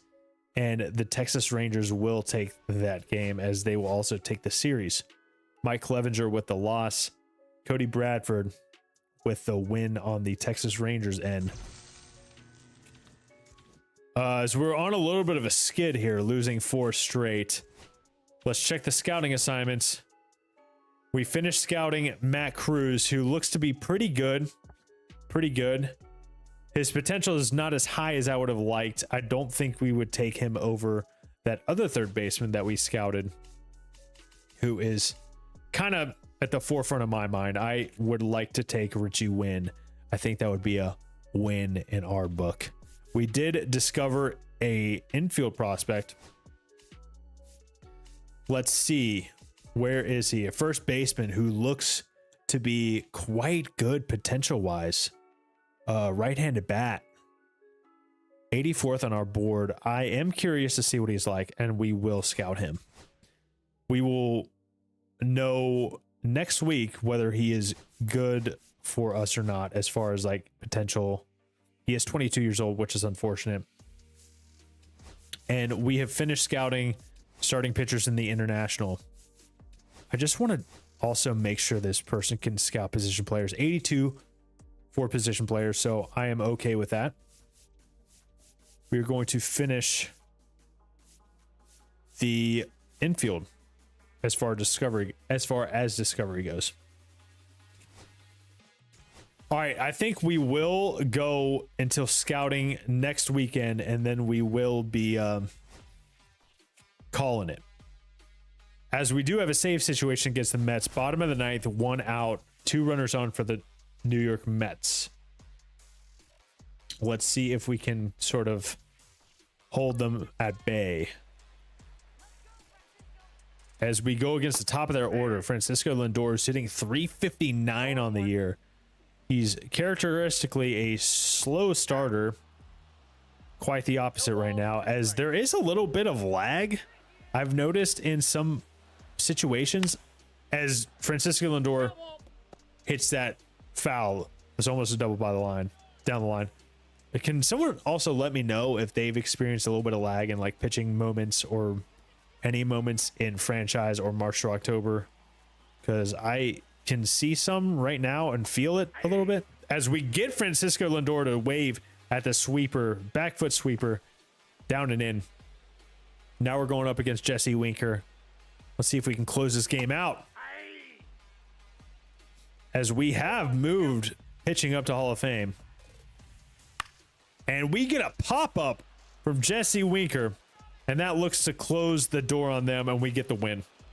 Good win for the White Sox. As Benintendi hits a bomb, 4 RBIs. Good game. Quality start from Drew Thorpe as well. 2 earned runs over 6 1/3. 4 walks though. He seems to be walking a ton. Martin Perez gets a shutout. That is a big win for him. As we take a series, we sweep the Mets.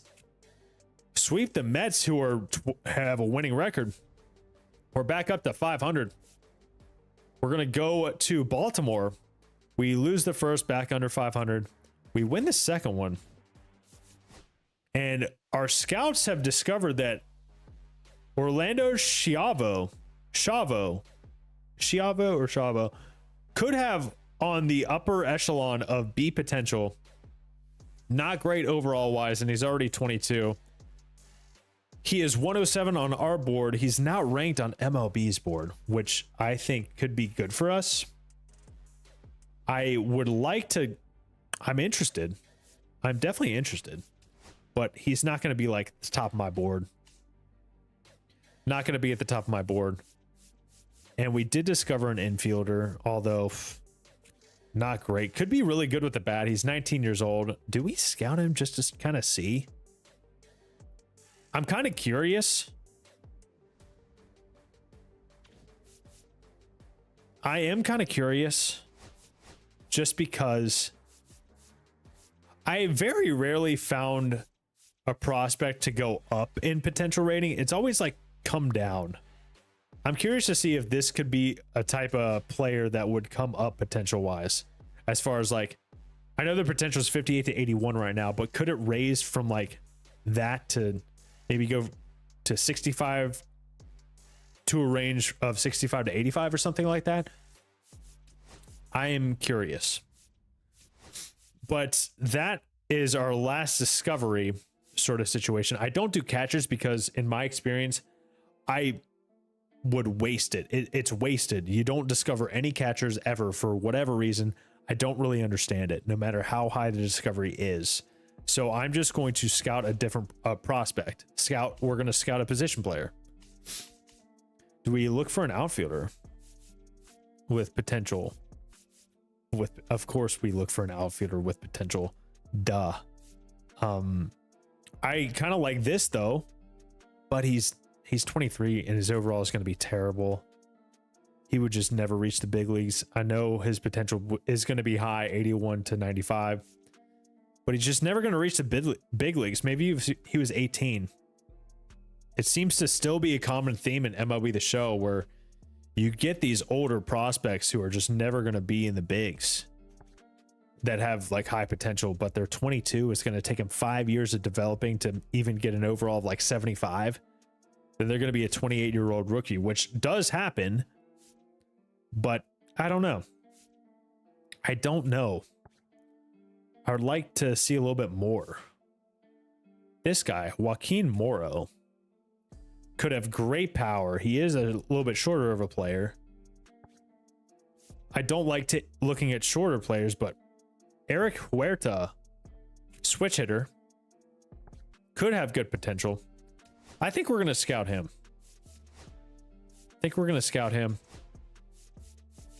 We will do one more moment. We'll sim for one more moment. Gone through the first 2 months of the season, and we're 30 and 29, 30 and 30, 31 and 30, 31 and 31, 31 and 32. All right, this will be our final moment. And it's Austin Slater having a 2-homer game, trying to make it a third, trying to make it a 3-homer game. Let's see if we can. As I saw, the Braves game got postponed. Thankfully. My God, I can't take watching them. All right, Austin, show us your stuff. Show us homer number 3.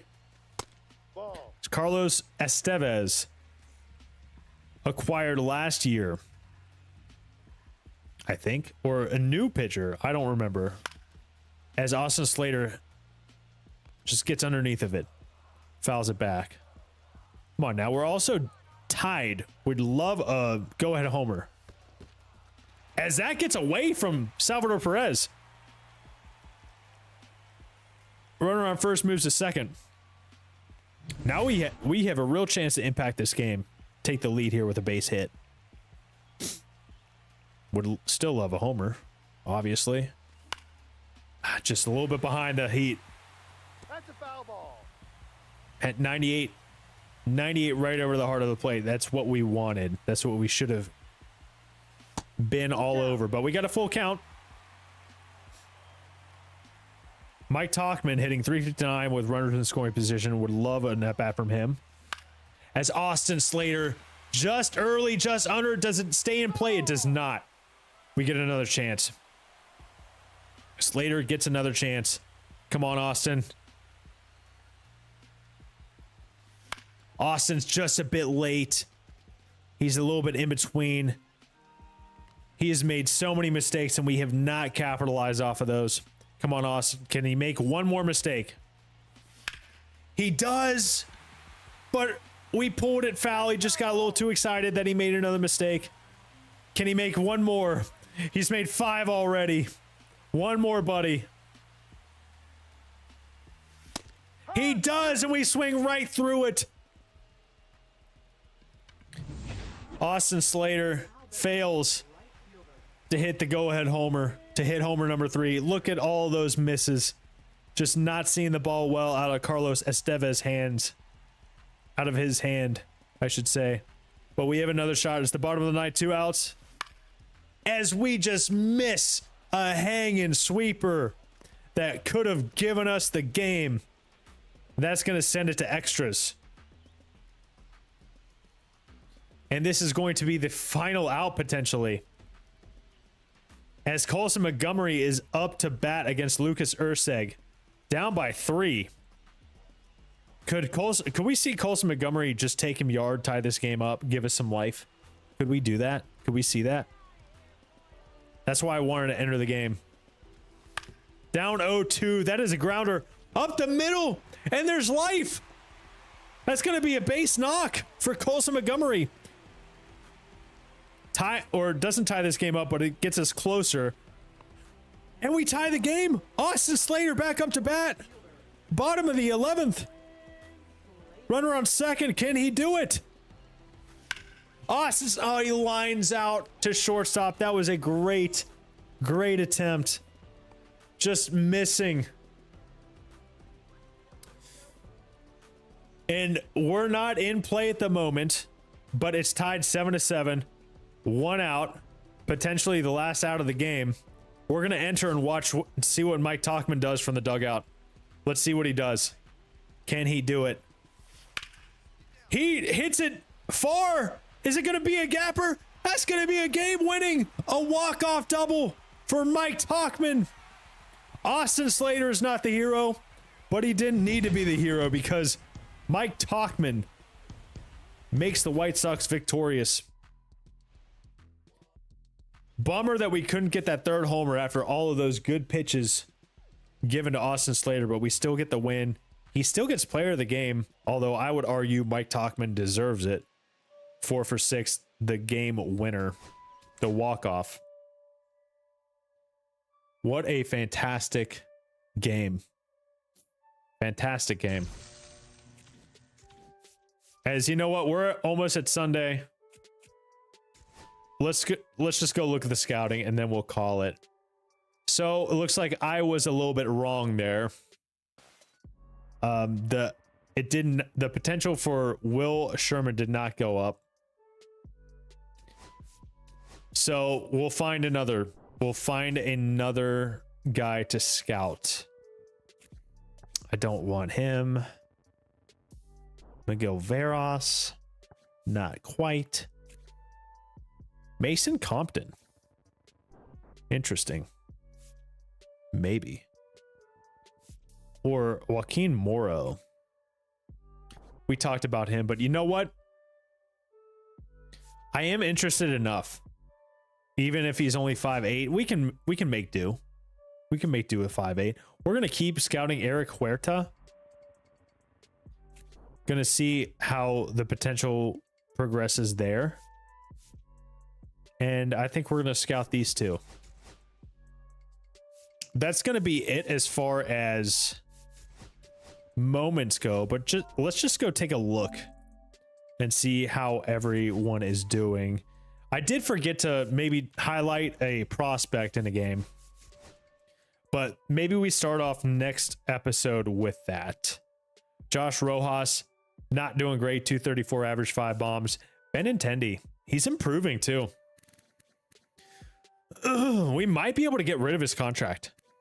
We might be able to do it. He's OPS 717, 1.4 WAR. You know, I think if he's, let's make it a rule here. He has to be OPSing 750 to 775.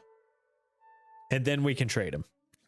Then maybe someone will want him. Andrew Vaughn, you want to see more? 9 homers. He's on pace for, what, a 25 homer season about?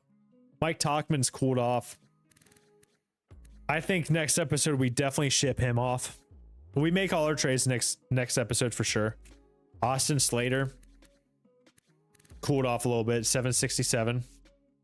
Lennon Sosa having a good year. Having a little bit of a poor stretch. OPS below 400. That's definitely a cool stretch. Michael Taylor having an okay year. Definitely one worth trading. I think there will definitely be a team interested, especially with his fielding capabilities. Matt Tice, not doing fantastic. Colson Montgomery, he's gotten a little bit colder. A little bit colder.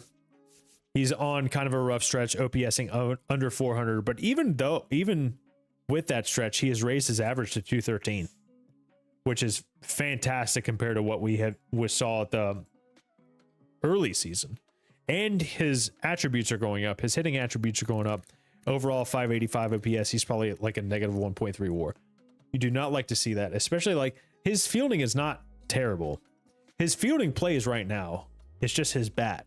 His bat needs to come around. Corey Julks still having a good year. 8 steals.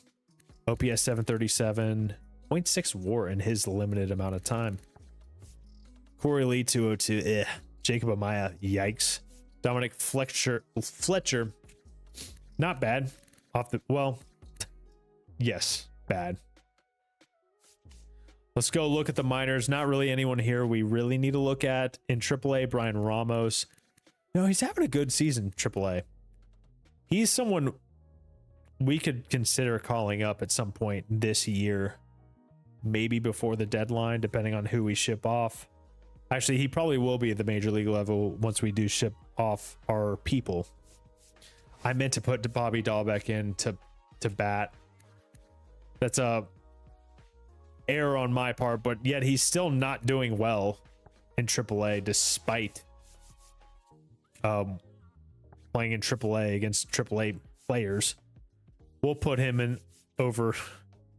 Do I want to put him in shortstop? We'll put him in over Drury. Because, I mean, we're not going to... Brandon Drury's 32 years old, 62 overall. I don't think anyone would take him, to be honest. He's not even OPSing 700 in AAA. So Kyle Teal, though, very well. He's playing very, very well. 880 OPS in AAA or AA. After what, we sent him down? I think we did send him down. Edgar Cuero, the stats against lefties are starting to level out a little bit. Only -1 with the power now. 713 OPS. He's still... we'll think about calling up Kyle Teal to AAA at some point. Braden Montgomery, though, he's still down with the power. Not great as far as OPS goes. I feel like they've shifted the lineups around, or duh, it has to do with injuries. That's why they've shifted around. So I think that's where we're gonna call it. Let's see what Noah Schultz is going crazy. My God. I would like to see the attributes go up even further. I have a feeling we will once the season goes on a little bit longer. ERA looking fantastic. Hagen Smith, same thing, man. You love to see that. Grant Taylor, I think he's cooled off a little bit. Not much, though. Still a 3.5 ERA out of him. Wickham and Gonzalez, decent. And Garrett Schonle. Don't know how to pronounce that. I did my best. Owen White, not bad. Well, never mind. I lied. Kai Bush, not bad. And that is for real not bad. 3.26 ERA at AAA. Not bad. Jairo Iriarte, though, not having a great year in AAA. Glad we sent him down at the beginning of the year. Sean Burke, he's improving. But that whip is mighty high. 154. 73 hits in 60 innings. Not fantastic. But I think that is where we're going to call it. I'm going to save this now.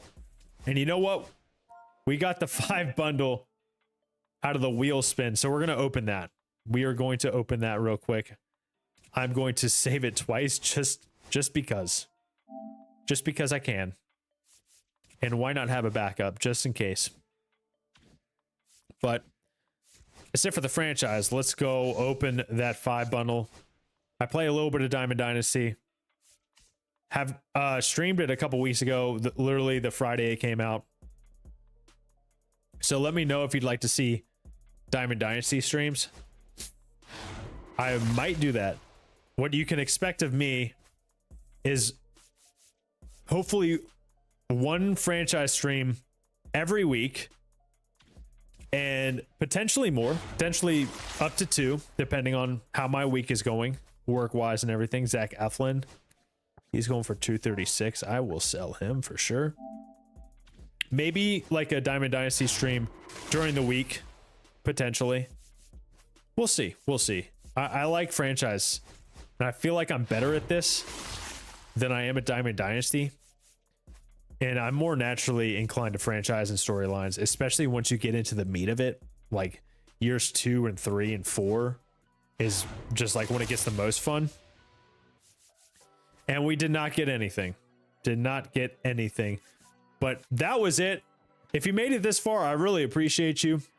And thank you for hanging with me. Let me know what you think. How can I make this better for you? Let me know how like the sound quality is.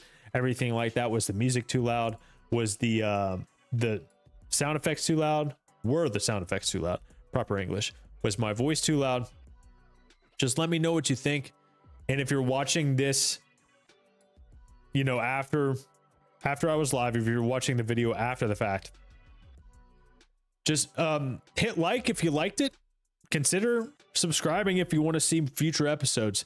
I will be back either at the very latest. I'll be back with the next episode either Saturday or Sunday at the very latest. So I very much appreciate you all chilling. Whoever popped in, Caden, excellent conversation. Glad to see you're doing well. And I'll see you all later.